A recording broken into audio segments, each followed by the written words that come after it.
ਮਨ ਜਾਗਦਾ ਹੈ ਉੱਧਰ ਜਾ ਕੇ, ਪਰ ਜਾਗ ਕੇ ਦੇਖਦਾ ਸੁਪਨਾ ਹੈ। ਸੁਪਨਾ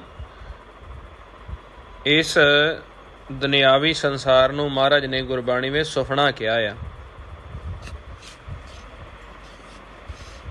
ਇਹ ਜਗਤ ਅਸਲ ਦੇ ਵਿੱਚ ਸੁਪਨਾ ਇਹ ਜਗਤ ਹੈ, ਕਿਉਂਕਿ ਇਹ ਟੁੱਟ ਜਾਂਦਾ ਹੈ।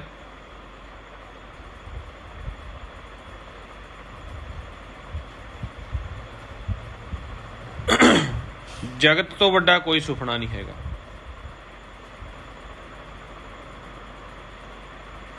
ਜਿਹਨੂੰ ਮਹਾਰਾਜ ਕਹਿੰਦੇ ਆ ਜਗ ਸੁਪਨਾ ਬਾਜੀ ਬਣੀ, ਖਿਨਮੈ ਖੇਲ ਖਿਲਾਏ, ਸੰਜੋਗੀ ਮਿਲ ਏਕ ਸੇ, ਵਿਜੋਗੀ ਉੱਠ ਜਾਏ। ਜਗਤ ਨੂੰ ਗੁਰਬਾਣੀ ਦੇ ਵਿੱਚ ਸੁਪਨਾ ਕਿਹਾ ਗਿਆ। ਇਸ ਸੁਪਨੇ ਦੇ ਵਿੱਚ ਸਾਡੀ ਦ੍ਰਿੜਤਾ ਇੰਨੀ ਹੋ ਚੁੱਕੀ ਹੈ, ਅਸੀਂ ਜਦੋਂ ਜਗਤ ਨੂੰ ਦੇਖਦੇ ਹਾਂ ਅਸੀਂ ਪਰਮੇਸ਼ਰ ਤੋਂ ਬੇਮੁਖ ਹੋ ਜਾਂਦੇ ਹਾਂ। ਬੇਮੁਖ ਹੋ ਕੇ ਜਗਤ ਦੇ ਵਿੱਚ ਖੇਲਦੇ ਹਾਂ। ਇਹ ਸੁਪਨਾ ਸਾਡੇ ਮਨ ਦੇ ਵਿੱਚ ਇੰਨਾ ਵਸ ਗਿਆ ਹੈ ਵੀ ਜਦੋਂ ਸਾਡੇ ਮਨ ਨੂੰ ਇਸ ਸਰੀਰ ਤੋਂ ਵੱਖ ਕਰਕੇ ਜੋ ਦੁਨਿਆਵੀ ਰਾਤ ਹੈ ਇਹਦੇ ਤੋਂ ਵੱਖ ਕਰਕੇ ਸਾਨੂੰ ਜਗਾਇਆ ਜਾਂਦਾ ਹੈ ਰਾਤ ਨੂੰ, ਮਨ ਨੂੰ ਸਹਿਜ ਸੁਭਾਏ ਮਾਲਕ ਕਿਰਪਾ ਕਰਕੇ ਮਨ ਨੂੰ ਜਗਾਉਂਦੇ ਆ ਰਾਤ ਨੂੰ ਵੀ ਜਾਗ ਕੇ ਦੇਖ, ਪ੍ਰਕਾਸ਼ ਕਰਦੇ ਆ ਉਹਨੂੰ। ਪਰ ਮਨ ਇੰਨਾ ਆਕੀ ਹੋ ਗਿਆ ਵੀ ਸਰੀਰ ਤੋਂ ਰਹਿਤ ਹੋ ਕੇ ਵੀ ਜਦੋਂ ਜਾਗਦਾ ਹੈ ਤੇ ਜਾਗ ਕੇ ਇਸੇ ਸੁਪਨੇ ਨੂੰ ਦੇਖਦਾ। ਸੁਪਨਾ ਉਹ ਨਹੀਂ ਵੀ ਜਿਹੜਾ ਕੋਈ ਰਾਤ ਨੂੰ ਆਪਾਂ, ਉਹ ਤਾਂ ਜਾਗਦਾ ਹੈ ਮਨ ਉੱਧਰ ਜਾ ਕੇ, ਪਰ ਦੇਖਦਾ ਦੁਨਿਆਵੀ ਸੁਪਨੇ ਨੂੰ ਹੈ। ਜਿਹੜਾ ਸਾਰਾ ਦਿਨ ਕਰਮ ਕੀਤਾ ਹੈ, ਜਿਹੜਾ ਤੁਹਾਡਾ ਰਿਜ਼ਕ ਹੈ, ਜਿਹੜੀ ਤੁਹਾਡਾ ਖੇਤੀ ਦਾ, ਦੁਕਾਨਦਾਰੀ ਦਾ, ਸੰਜੋਗੀਆਂ ਦਾ ਵੱਧ ਕਰੇਗਾ ਤੇ ਆਪਦੇ ਪੁਰਬਲੇ ਕਰਮਾਂ ਨੂੰ ਦੇਖਣਾ ਸ਼ੁਰੂ ਕਰ ਦਿੰਦਾ। ਜੋ ਕੀਤੇ ਨੇ ਉਹ ਸੁੰਨ ਵਿੱਚ ਜਮ੍ਹਾਂ ਪਏ ਆ। ਹੁਣ ਉਹ ਸੁਪਨੇ ਨੂੰ ਦੇਖਦਾ ਹੈ। ਉੱਥੇ ਮਹਾਰਾਜ ਕਹਿੰਦੇ ਮਹਾਮੋਹਨੀ ਦੂਤਾਂ ਲਾਈ, ਉਹਨੂੰ ਮਹਾਮੋਹਨੀ ਕਿਹਾ ਗਿਆ। ਮਹਾਰਾਜ ਤਾਂ ਰਾਤ ਨੂੰ ਸਾਨੂੰ ਜਗਾ ਲੈਂਦੇ ਆ, ਆਵਾਜ਼ ਵੀ ਦਿੰਦੇ ਆ। ਅਨਾਹਦ ਸ਼ਬਦ ਦੀ ਵੀ ਸਾਨੂੰ ਆਵਾਜ਼ ਰਾਤ ਨੂੰ ਦਿੱਤੀ ਜਾਂਦੀ ਹੈ, ਨਾਦ ਦੀ ਵੀ ਆਵਾਜ਼ ਸਾਨੂੰ ਦਿੱਤੀ ਜਾਂਦੀ ਹੈ। ਜਦੋਂ ਤੁਸੀਂ ਸ਼ਬਦ ਦੀ ਸੇਵਾ ਕਰ ਕਰਕੇ ਜਾਗ ਜਾਓਗੇ ਉਦੋਂ ਤੁਹਾਨੂੰ ਪਤਾ ਲੱਗੇਗਾ ਵੀ ਹਾਂ ਮਹਾਰਾਜ ਤਾਂ ਸਾਨੂੰ ਆਵਾਜ਼ਾਂ ਦਿੰਦੇ ਪਏ ਸੀਗੇ, ਅਸੀਂ ਸੁਣੀਆਂ ਹੀ ਨਹੀਂ ਉਹਨਾਂ ਦੀਆਂ ਆਵਾਜ਼ਾਂ। ਅਸੀਂ ਸਾਰੀ ਰਾਤ ਵੀ ਸੁਪਨੇ 'ਚ ਕੱਢ ਦਿੰਦੇ ਹਾਂ, ਦਿਨੇ ਆ ਕੇ ਦੁਨਿਆਵੀ ਦੁਨੀਆ ਦਾ ਸੁਪਨਾ ਹੈ ਹੀ ਤੇ ਇਹਦੇ ਵਿੱਚ ਜੁੜ ਕੇ ਕੱਢ ਦਿੰਦੇ ਹਾਂ। ਸਾਨੂੰ ਮਾਲਕ ਦੇ ਸ਼ਬਦ ਦੀ ਪਹਿਚਾਣ ਨਹੀਂ ਰਹਿੰਦੀ, ਮਾਲਕ ਦੇ ਸਰੂਪ ਦੀ ਪਹਿਚਾਣ ਨਹੀਂ ਰਹਿੰਦੀ। ਜਿਹਨੂੰ ਮਹਾਰਾਜ ਸੱਚੇ ਪਾਤਸ਼ਾਹ ਕਹਿੰਦੇ ਆ ਦੂਜੇ ਬਹੁਤੇ ਰਾਹ ਮਨ ਕੀਆਂ ਮੱਤੀ ਖਿੰਡੀਆਂ, ਬਹੁਤੇ ਪਏ ਅਸਗਾ ਗੋਤੇ ਖਾਏ ਨਾ ਨਿਕਲੇ। ਇੰਨੇ ਅਸਗਾਹ ਦੇ ਵਿੱਚ ਸਾਡੀ ਮੱਤ ਖਿੰਡ ਗਈ ਹੈ ਕਿ ਸਾਡੇ ਮਨ ਇਸ ਭਵਜਲ ਦੇ ਵਿੱਚ ਗੋਤੇ ਖਾਈ ਜਾਂਦਾ ਹੈ ਔਰ ਨਿਕਲ ਨਹੀਂ ਸਕਦਾ। ਇਸ ਤੋਂ ਬਾਅਦ ਜਿਹੜਾ ਅਗਲਾ ਵਿਸ਼ਾ ਚੱਲਦਾ ਹੈ ਉਹ ਚੱਲ ਪੈਂਦਾ ਹੈ ਸਾਡੀ ਦੁਨਿਆਵੀ ਸਿਆਣਪ ਦਾ, ਜੋ ਕਿ ਸਾਨੂੰ ਰੁਕਾਵਟ ਪਾਉਂਦੀ ਮਾਲਕ ਦੇ ਨਾਲ ਮਿਲਾਪ 'ਚ। ਹੁਣ ਦੁਨਿਆਵੀ ਸਿਆਣਪ ਸਹੀ ਜਾਂ ਗਲਤ, ਇਹ ਦੋ ਚੀਜ਼ਾਂ ਨੂੰ ਮਿਲਾ ਕੇ ਬਣੀ ਆ।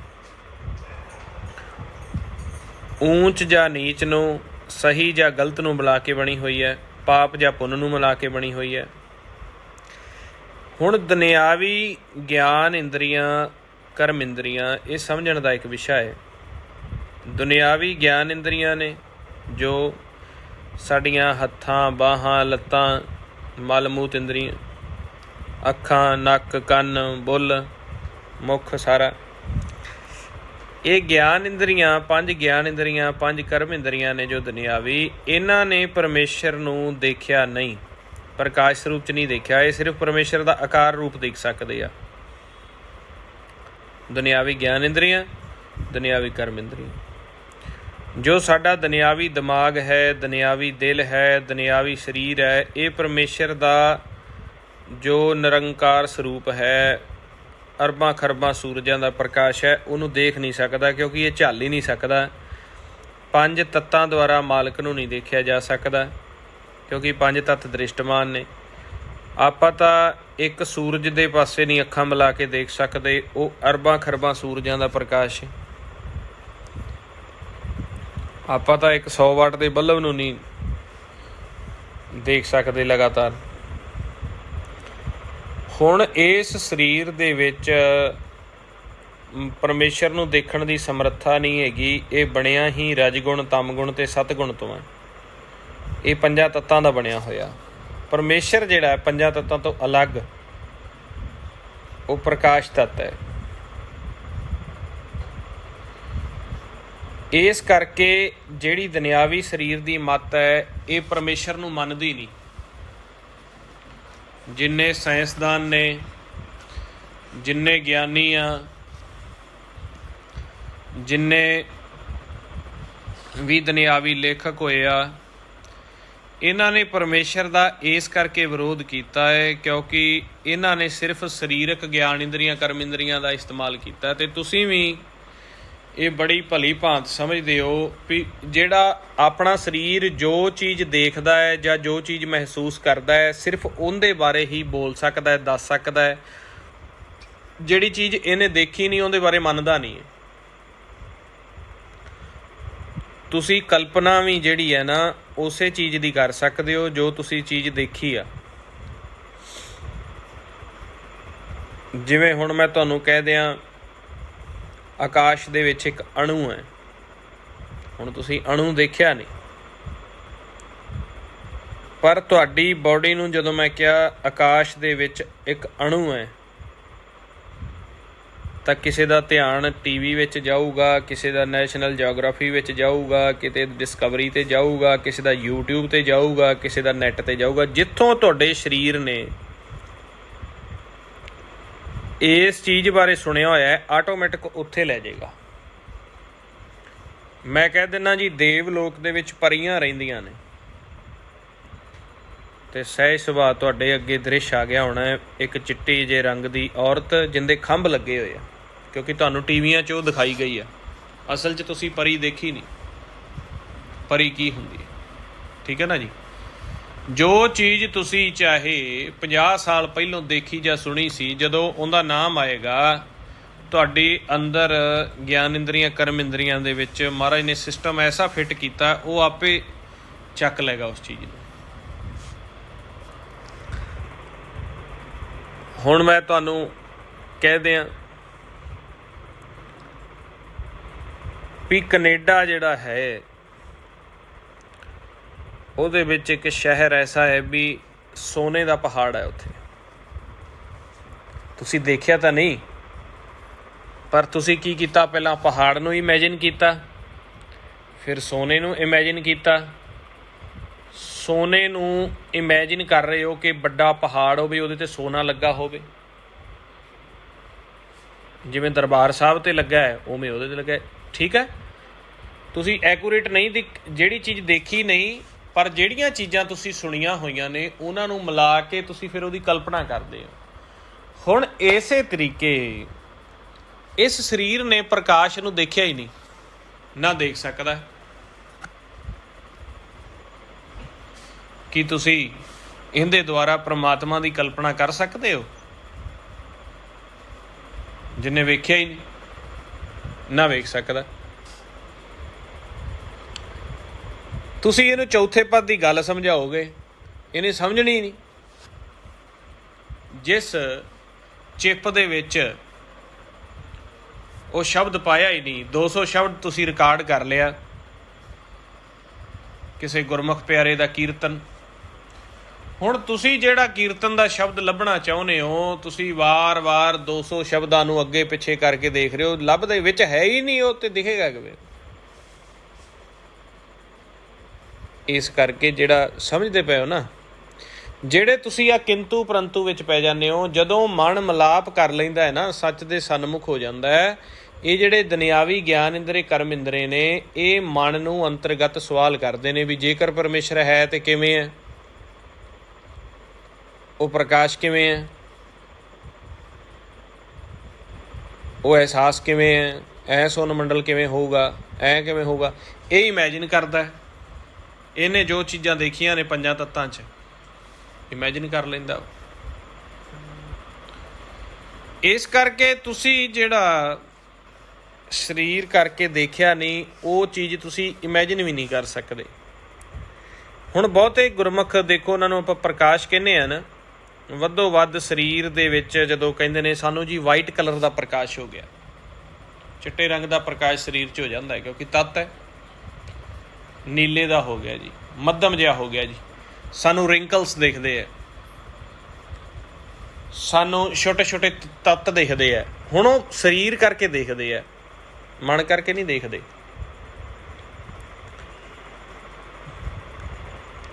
ਹੁਣ ਮਨ ਨੂੰ ਆਪਦੀ ਜੋਤ ਦਾ ਇਸਤੇਮਾਲ ਨਹੀਂ ਕਰਨਾ ਆਉਂਦਾ। ਮਨ ਪ੍ਰਾਪਤੀ ਕਰਨਾ ਚਾਹੁੰਦਾ ਹੈ, ਪਰ ਸਰੀਰ ਤੋਂ ਅੱਡ ਨਹੀਂ ਹੋਣਾ ਚਾਹੁੰਦਾ।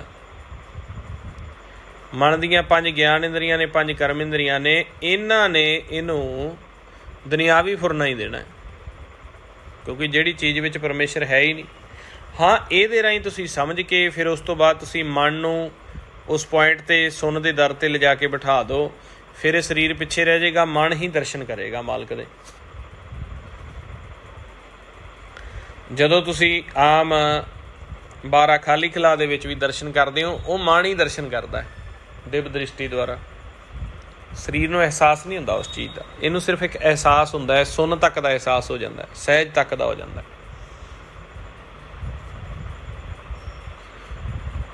ਇਸ ਕਰਕੇ ਜਿਹੜਾ ਖੋਜ ਕਰਨੀ ਹੈ, ਆਪਾਂ ਨੂੰ ਪਹਿਲੋਂ ਬੋਡੀ ਤੋਂ ਅਲੱਗ ਹੋਣਾ ਪਏਗਾ। ਇਹ ਪਵਨ ਤੋਂ ਅਲੱਗ ਹੋਣਾ, ਸੁਰਤੀ ਨੂੰ ਤੇ ਸਰੀਰ ਨੂੰ ਵੱਖ ਕਰਨਾ ਪਏਗਾ, ਫਿਰ ਪ੍ਰਕਾਸ਼ ਤੇ ਨਾਮ ਦੇ ਵਿੱਚ ਮਨ ਜਾਏਗਾ, ਫਿਰ ਜੁੜੇਗਾ ਸਾਡਾ ਮਨ। ਹੁਣ ਜਿਹੜੇ ਬਹੁਤੇ ਜੀਵ ਨੇ, ਜਿਹੜੇ ਸਿਰਫ ਵਿਆਕਰਨ ਪੜ੍ਹਦੇ ਨੇ, ਗਿਆਨ ਕਰਦੇ ਨੇ, ਜਾਂ ਸਾਇੰਸ ਪੜ੍ਹਦੇ ਨੇ, ਜਾਂ ਕੋਈ ਕਿਤਾਬਾਂ ਪੜ੍ਹਦੇ ਨੇ, ਦ੍ਰਿਸ਼ਟਮਾਨ ਦੇ ਨਾਲ ਜੁੜੇ ਹੋਏ ਨੇ, ਯੋਗ ਕਰਦੇ ਨੇ, ਤਨ ਕਰਕੇ ਪ੍ਰਾਣਾਯਾਮ ਕਰਦੇ ਨੇ, ਜਾਂ ਉਹ ਚਿੱਟਾ ਪੀਲਾ ਨੀਲੇ ਪ੍ਰਕਾਸ਼ ਤੱਕ ਨੇ, ਉਹ ਸਾਰੇ ਗੁਰਮੁਖ ਸਰੀਰ ਤੱਕ ਜੁੜੇ ਹੋਏ ਨੇ। ਉਹਨਾਂ ਨੇ ਮਨ ਤੇ ਸਰੀਰ ਨੂੰ ਅੱਡੋ ਅੱਡ ਨਹੀਂ ਕੀਤਾ। ਇਸ ਕਰਕੇ ਜਦੋਂ ਆਪਾਂ ਉਹਨਾਂ ਨਾਲ ਬਾਅਦ ਉਹ ਸਾਡੇ ਨਾਲ ਬਚਨ ਕਰਦੇ ਨੇ, ਉਹਨਾਂ ਨੇ ਦੁਨਿਆਵੀ ਗਿਆਨ ਇੰਦਰੀਆਂ ਕਰਮ ਇੰਦਰੀਆਂ ਦੁਆਰਾ ਇੰਨਾ ਗਿਆਨ ਲਿਆ ਹੁੰਦਾ ਹੈ। ਜਿਵੇਂ ਇੱਕ ਪੰਡਤ ਸੀਗੇ, ਬੜੇ ਮੰਨੇ ਪ੍ਰਮੰਨੇ, ਉਹਨਾਂ ਨੇ ਬੜਾ ਜ਼ਿਆਦਾ ਗਿਆਨ ਸੀ, ਉਹਨਾਂ ਨੂੰ ਵੇਦਾਂ ਦਾ ਬਹੁਤ ਗਿਆਨ ਸੀਗਾ, ਆਮ ਵਿਆਕਰਨ ਦਾ ਬਹੁਤ ਜ਼ਿਆਦਾ ਗਿਆਨ ਸੀ, ਅਤੇ ਕਥਾ ਵੀ ਬੜੀ ਸੋਹਣੀ ਕਰਦੇ ਸੀ। ਐਕਸੀਡੈਂਟ ਹੋਇਆ ਉਹਨਾਂ ਦਾ ਪਿੱਛੇ, ਕਾਫੀ ਚਿਰ ਦੀ ਗੱਲ ਆ, 2016 ਜਾਂ 17 ਦੀ ਗੱਲ ਹੈ, 2016 ਜਾਂ 17 ਦੀ ਗੱਲ ਹੈ। ਐਕਸੀਡੈਂਟ ਹੋਇਆ ਅਤੇ ਉਹ ਦਿਮਾਗ 'ਤੇ ਚੋਟ ਆ ਗਈ। ਉਹਨਾਂ ਦੀ ਯਾਦਾਸ਼ਤ ਜਿਹੜੀ ਹੈ ਨਾ, ਕਾਫੀ ਸਮਾਂ ਚਲੀ ਗਈ ਸੀ, 8-10 ਮਹੀਨੇ ਉਹਨਾਂ ਦੀ ਯਾਦਾਸ਼ਤ ਨਹੀਂ ਰਹੀ, ਸਾਰਾ ਕੁਛ ਭੁੱਲ ਗਏ।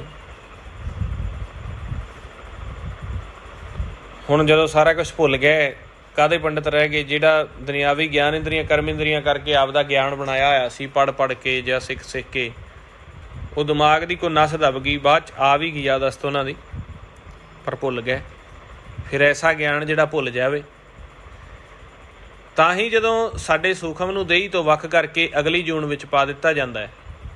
ਉਹ ਅਗਲੀ ਜੂਨ ਦੀ ਅਲੱਗ ਭਾਸ਼ਾ ਹੁੰਦੀ ਹੈ, ਅਲੱਗ ਸੱਭਿਆਚਾਰ ਹੁੰਦਾ ਹੈ, ਅਲੱਗ ਉਹਦੀ ਪਾਉਣ ਹੁੰਦੀ ਹੈ। ਉਹ ਪਿਛਲਾ ਗਿਆਨ ਭੁੱਲ ਜਾਂਦਾ ਹੈ। ਗਿਆਨ ਤਾਂ ਆਪਾਂ ਪਿਛਲੇ 4 ਯੁੱਗਾਂ 'ਚ ਬਹੁਤ ਵਾਰ ਲਿਆ, ਸੰਗਤ ਵੀ ਬੜੀ ਵਾਰ ਕੀਤੀ ਹੈ, ਪਰ ਤਨ ਕਰਕੇ ਆਪਾਂ ਕਰਦੇ ਰਹੇ। ਜਦੋਂ ਅਗਲਾ ਆਕਾਰ ਆਪਾਂ ਨਾਲ ਬਦਲਿਆ ਗਿਆ, ਹੁਣ ਪੰਜਾਬੀ 'ਚ ਲਿਆ ਹੈ, ਅਗਲਾ ਆਕਾਰ ਤੁਹਾਨੂੰ ਐਸੀ ਭਾਸ਼ਾ ਦੇ ਵਿੱਚ ਪਾ ਦਿੱਤੀ ਜਾਂਦੀ ਜੋ ਹੁਣ ਆਹ ਦੁਨੀਆ ਇਸ ਧਰਤੀ 'ਤੇ ਤਾਂ ਹੈ ਹੀ ਨਹੀਂ, ਭੁੱਲ ਜਾਓਗੇ ਸਾਰਾ।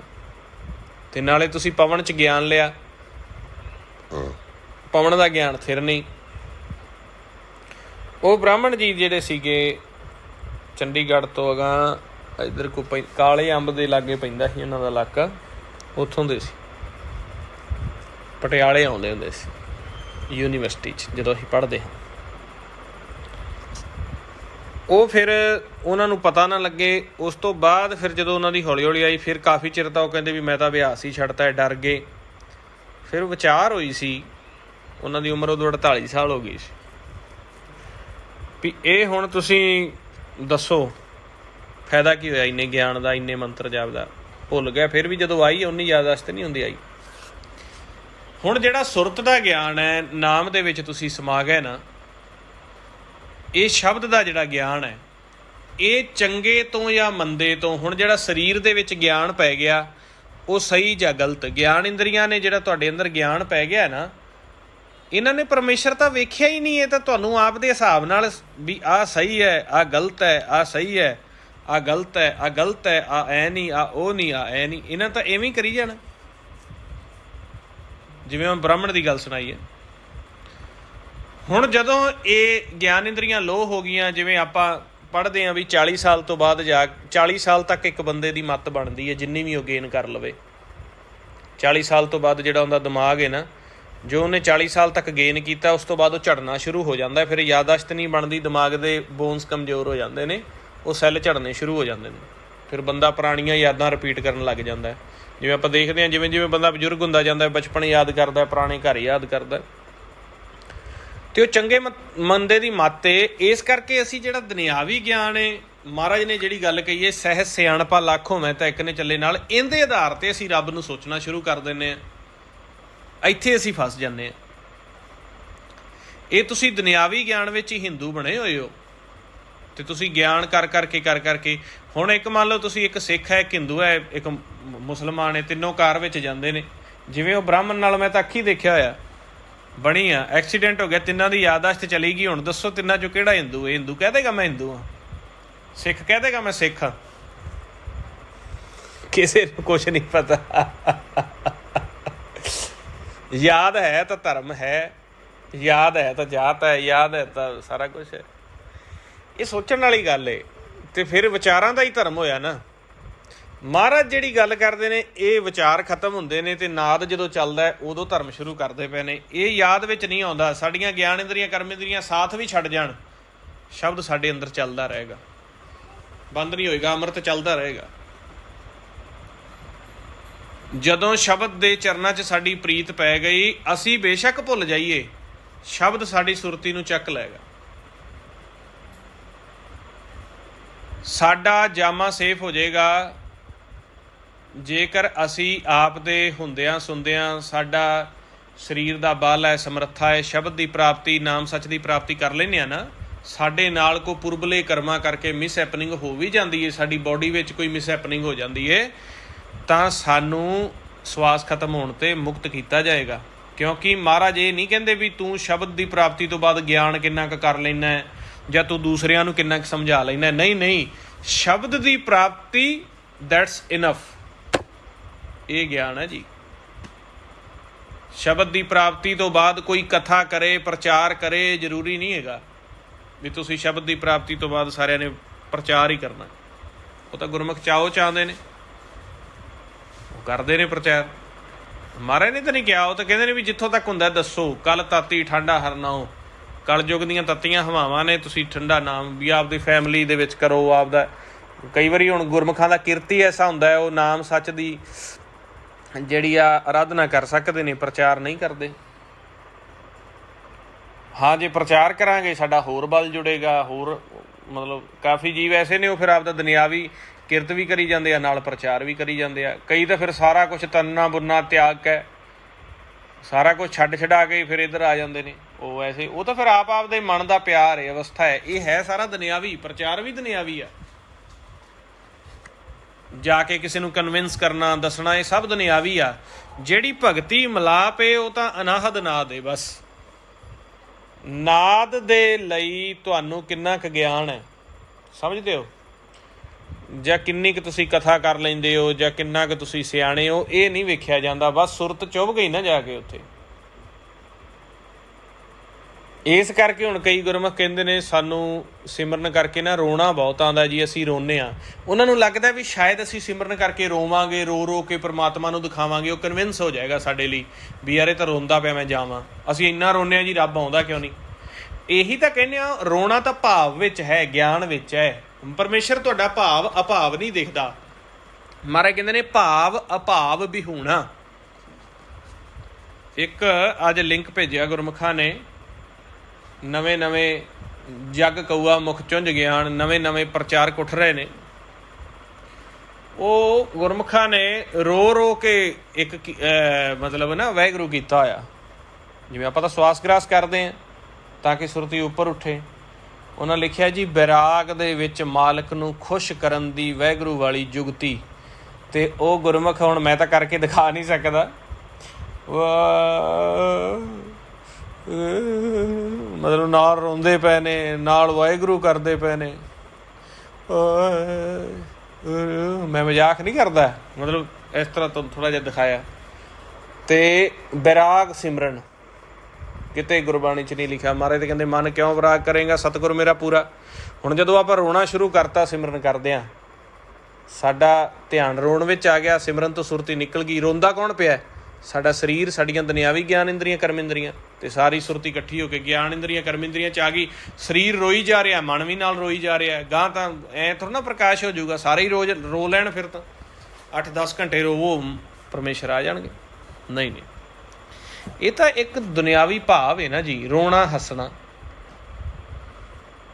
ਹੁਣ ਜਿਹੜਾ ਉਹ ਹੁਣ YouTube ਦੇ ਉੱਪਰ ਉਹਨਾਂ ਦਾ ਸੁਣੇਗਾ, ਉਹ ਤਾਂ ਇਹੀ ਸੋਚੇਗਾ ਨਾ ਵੀ ਸ਼ਾਇਦ ਰੋ ਕੇ ਸਿਮਰਨ ਕਰਨ ਨਾਲ ਪਰਮੇਸ਼ਰ ਮਿਲ ਜਾਂਦਾ। ਅਤੇ ਗਲਤ ਹੋ ਗਿਆ ਨਾ ਕੰਮ। ਹੁਣ ਜਿਨ੍ਹਾਂ ਨੇ ਨਹੀਂ ਕਿਸੇ ਦੂਜੇ ਦੀ ਸੁਣਨੀ, ਉਹ ਤਾਂ ਕਹਿਣਗੇ ਜੀ ਅਸੀਂ ਤਾਂ ਬੀਬਾ ਜੀ ਦੀ ਕਥਾ ਸੁਣੀ ਸੀ ਜੀ, ਉਹ ਕਹਿੰਦੇ ਸੀ ਰੋਣਾ ਚਾਹੀਦਾ। ਇਸ ਕਰਕੇ ਜਿੱਥੇ YouTube ਹੈ, Facebook, ਸੋਸ਼ਲ ਮੀਡੀਆ ਇੱਕ ਚੰਗਾ ਪੱਖ ਹੈ, ਮਾੜਾ ਵੀ ਬਹੁਤ ਹੈ। ਜੇ ਕਿਤੇ ਕੋਈ ਗਲਤ ਕਿਸੇ ਦਾ ਹੋ ਗਿਆ ਫਿਕਸ, ਥੱਲੇ ਬੜਿਆਂ ਨੇ ਕਮੈਂਟ ਕੀਤੀ ਸੀ, ਵਾਹਿਗੁਰੂ ਜੀ ਸਾਨੂੰ ਵੀ ਐਵੇਂ ਦੀ ਦਾਤ ਕਰੋ, ਮਾਲਕਾ ਸਾਡੇ ਉੱਤੇ ਵੀ ਇਹ ਜੀ ਕਿਰਪਾ ਕਰਦੇ, ਅਸੀਂ ਸਾਨੂੰ ਸਿਮਰਨ ਕਰਦਿਆਂ ਰੋਣਾ ਆਉਣ ਲੱਗ ਜਾਵੇ। ਲਓ ਦੱਸੋ,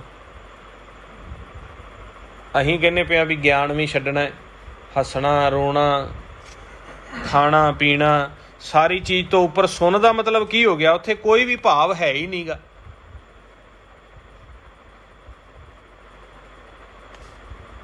ਉੱਥੇ ਤਾਂ ਸਾਰਾ ਪਾਸੇ ਪ੍ਰਕਾਸ਼ ਹੀ ਪ੍ਰਕਾਸ਼ ਹੈ, ਕੋਈ ਬਚਨ ਹੈ ਹੀ ਨਹੀਂ ਉੱਥੇ, ਕੋਈ ਨਾ ਮਤਲਬ ਕੋਈ ਰੰਗ ਹੈ, ਨਾ ਰੂਪ ਹੈ, ਭਾਵ ਨਹੀਂ, ਹਭਾਵ ਨਹੀਂ। ਉੱਥੇ ਇਹ ਥੋੜ੍ਹੀ ਨਾ ਖੇਲ ਆ।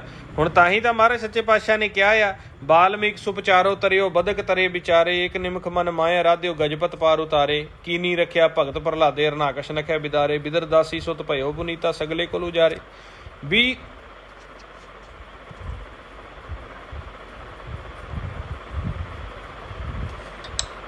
ਸੱਚੇ ਪਾਤਸ਼ਾਹ ਜਦੋਂ ਤੁਸੀਂ ਤਾਰਨ 'ਤੇ ਆਏ, ਬਾਲਮੀਕ ਵਰਗਿਆਂ ਨੂੰ ਵੀ ਤੁਸੀਂ ਨਹੀਂ ਵੇਖਿਆ। ਬਾਲਮੀਕ ਜਿਹੜੇ ਸੀ, ਉਹ ਆਪਾਂ ਦੇਖਦੇ ਹਾਂ ਨਾ ਵੀ ਉਹਨਾਂ ਦਾ ਜੀਵਨ ਸੀਗਾ ਵੀ ਉਹ ਆਪਦੀ ਕਿਰਤ ਦੇ ਲਈ ਦੂਜਿਆਂ ਨੂੰ ਠੱਗਦੇ ਸੀ, ਚੋਰੀਆਂ ਕਰਦੇ ਸੀਗੇ। ਵੀ ਜਦੋਂ ਤੁਸੀਂ ਬਖਸ਼ਣ 'ਤੇ ਆਏ, ਤੁਸੀਂ ਬਾਲਮੀਕ ਨੂੰ ਬਖਸ਼ ਦਿੱਤਾ। ਜਦੋਂ ਤੁਸੀਂ ਬਖਸ਼ਣ 'ਤੇ ਆਏ ਅਤੇ ਤੁਸੀਂ ਵੇਸਵਾਵਾਂ ਨੂੰ ਬਖਸ਼ ਦਿੱਤਾ। ਜਦੋਂ ਤੁਸੀਂ ਬਖਸ਼ਣ 'ਤੇ ਆਏ,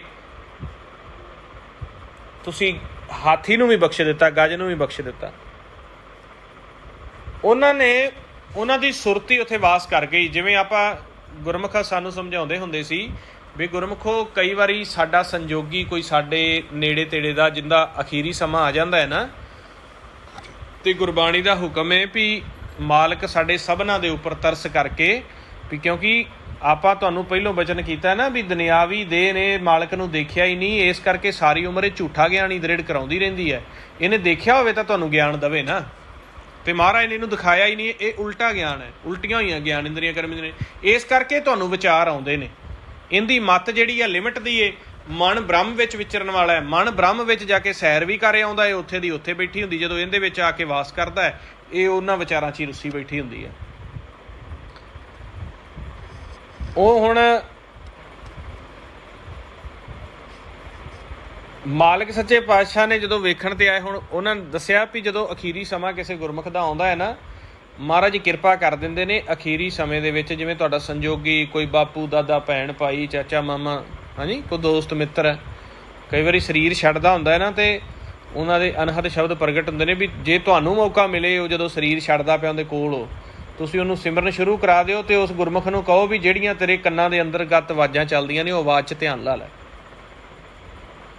ਜੇ ਉਹ ਸਾਰੀ ਉਮਰ ਨਹੀਂ ਸਮਝਿਆ, ਨਾ ਅੰਦਰੋਂ ਮਾਲਕ ਦੀ ਆਵਾਜ਼ ਸਮਝਿਆ, ਨਾ ਉਹਨੇ ਕਥਾ ਸਤਸੰਗਤ ਕੀਤੀ, ਅਖੀਰੀ 'ਤੇ ਜਾ ਕੇ ਤੁਹਾਡੇ ਵਰਗੇ ਕਿਸੇ ਗੁਰਮੁਖ ਨਾਲ ਉਹਦਾ ਸੰਜੋਗ ਹੋ ਗਿਆ, ਤੁਹਾਨੂੰ ਕਿਸੇ ਨੇ ਦੱਸਤਾ ਵੀ ਇਹ ਤਾਂ ਯਾਰ ਜੀ ਸਵਾਸ ਛੱਡਣ ਲੱਗਾ, ਮੈਂ ਕੀ ਕਰਾਂ, ਜਾਂ ਤੂੰ ਆ ਜਾ, ਜਾਂ ਤੁਸੀਂ ਆ ਜਾਓ, ਜਾਂ ਇੱਥੇ ਖੜ੍ਹ, ਜਾਂ ਤੁਸੀਂ ਵੇਖ ਰਹੇ ਹੋ ਕੋਈ ਛੱਡਦਾ, ਤੁਸੀਂ ਉਦੋਂ ਵੀ ਉਹਨੂੰ ਬਚਨ ਕਰਕੇ ਉਹਦੇ ਅੰਤਰਗਤ ਜਿਹੜੇ ਸ਼ਬਦ ਚੱਲਦੇ ਪਏ ਨੇ ਅਖੀਰੀ ਸਮੇਂ 2, 4, 5 ਮਿੰਟਾਂ 'ਚ ਉਹਦਾ ਧਿਆਨ ਲਵਾ ਦਿੰਦੇ ਹੋ। ਕੋਲ ਸਿਮਰਨ ਕਰੋ, ਉਹਨੂੰ ਕਹੋ ਵੀ ਅੰਦਰ ਜਿਹੜੇ ਤੇਰੇ ਚੱਲਦੇ ਆ, ਉਹ ਗੁਰਮੁਖ ਦਾ ਜੀਵਨ ਸਫਲ ਹੋ ਜਾਏਗਾ, ਉਹ ਜਨਮ ਮਰਨ ਤੋਂ ਮੁਕਤ ਹੋ ਜਾਏਗਾ। ਜੇ ਅਖੀਰੀ ਸਮੇਂ ਵੀ ਉਹ 5-7-10 ਮਿੰਟਾਂ ਵਿੱਚ ਕਿਤੇ ਨਾਮ ਸ਼ਬਦ ਦੀ ਧੁਨ ਦੇ ਵਿੱਚ ਧਿਆਨ ਲਾ ਲਵੇ, ਸਾਰੀ ਉਮਰ ਦਾ ਉਹਦਾ ਲੇਖਾ ਵਿਚਾਰਿਆ ਨਹੀਂ ਜਾਣਾ।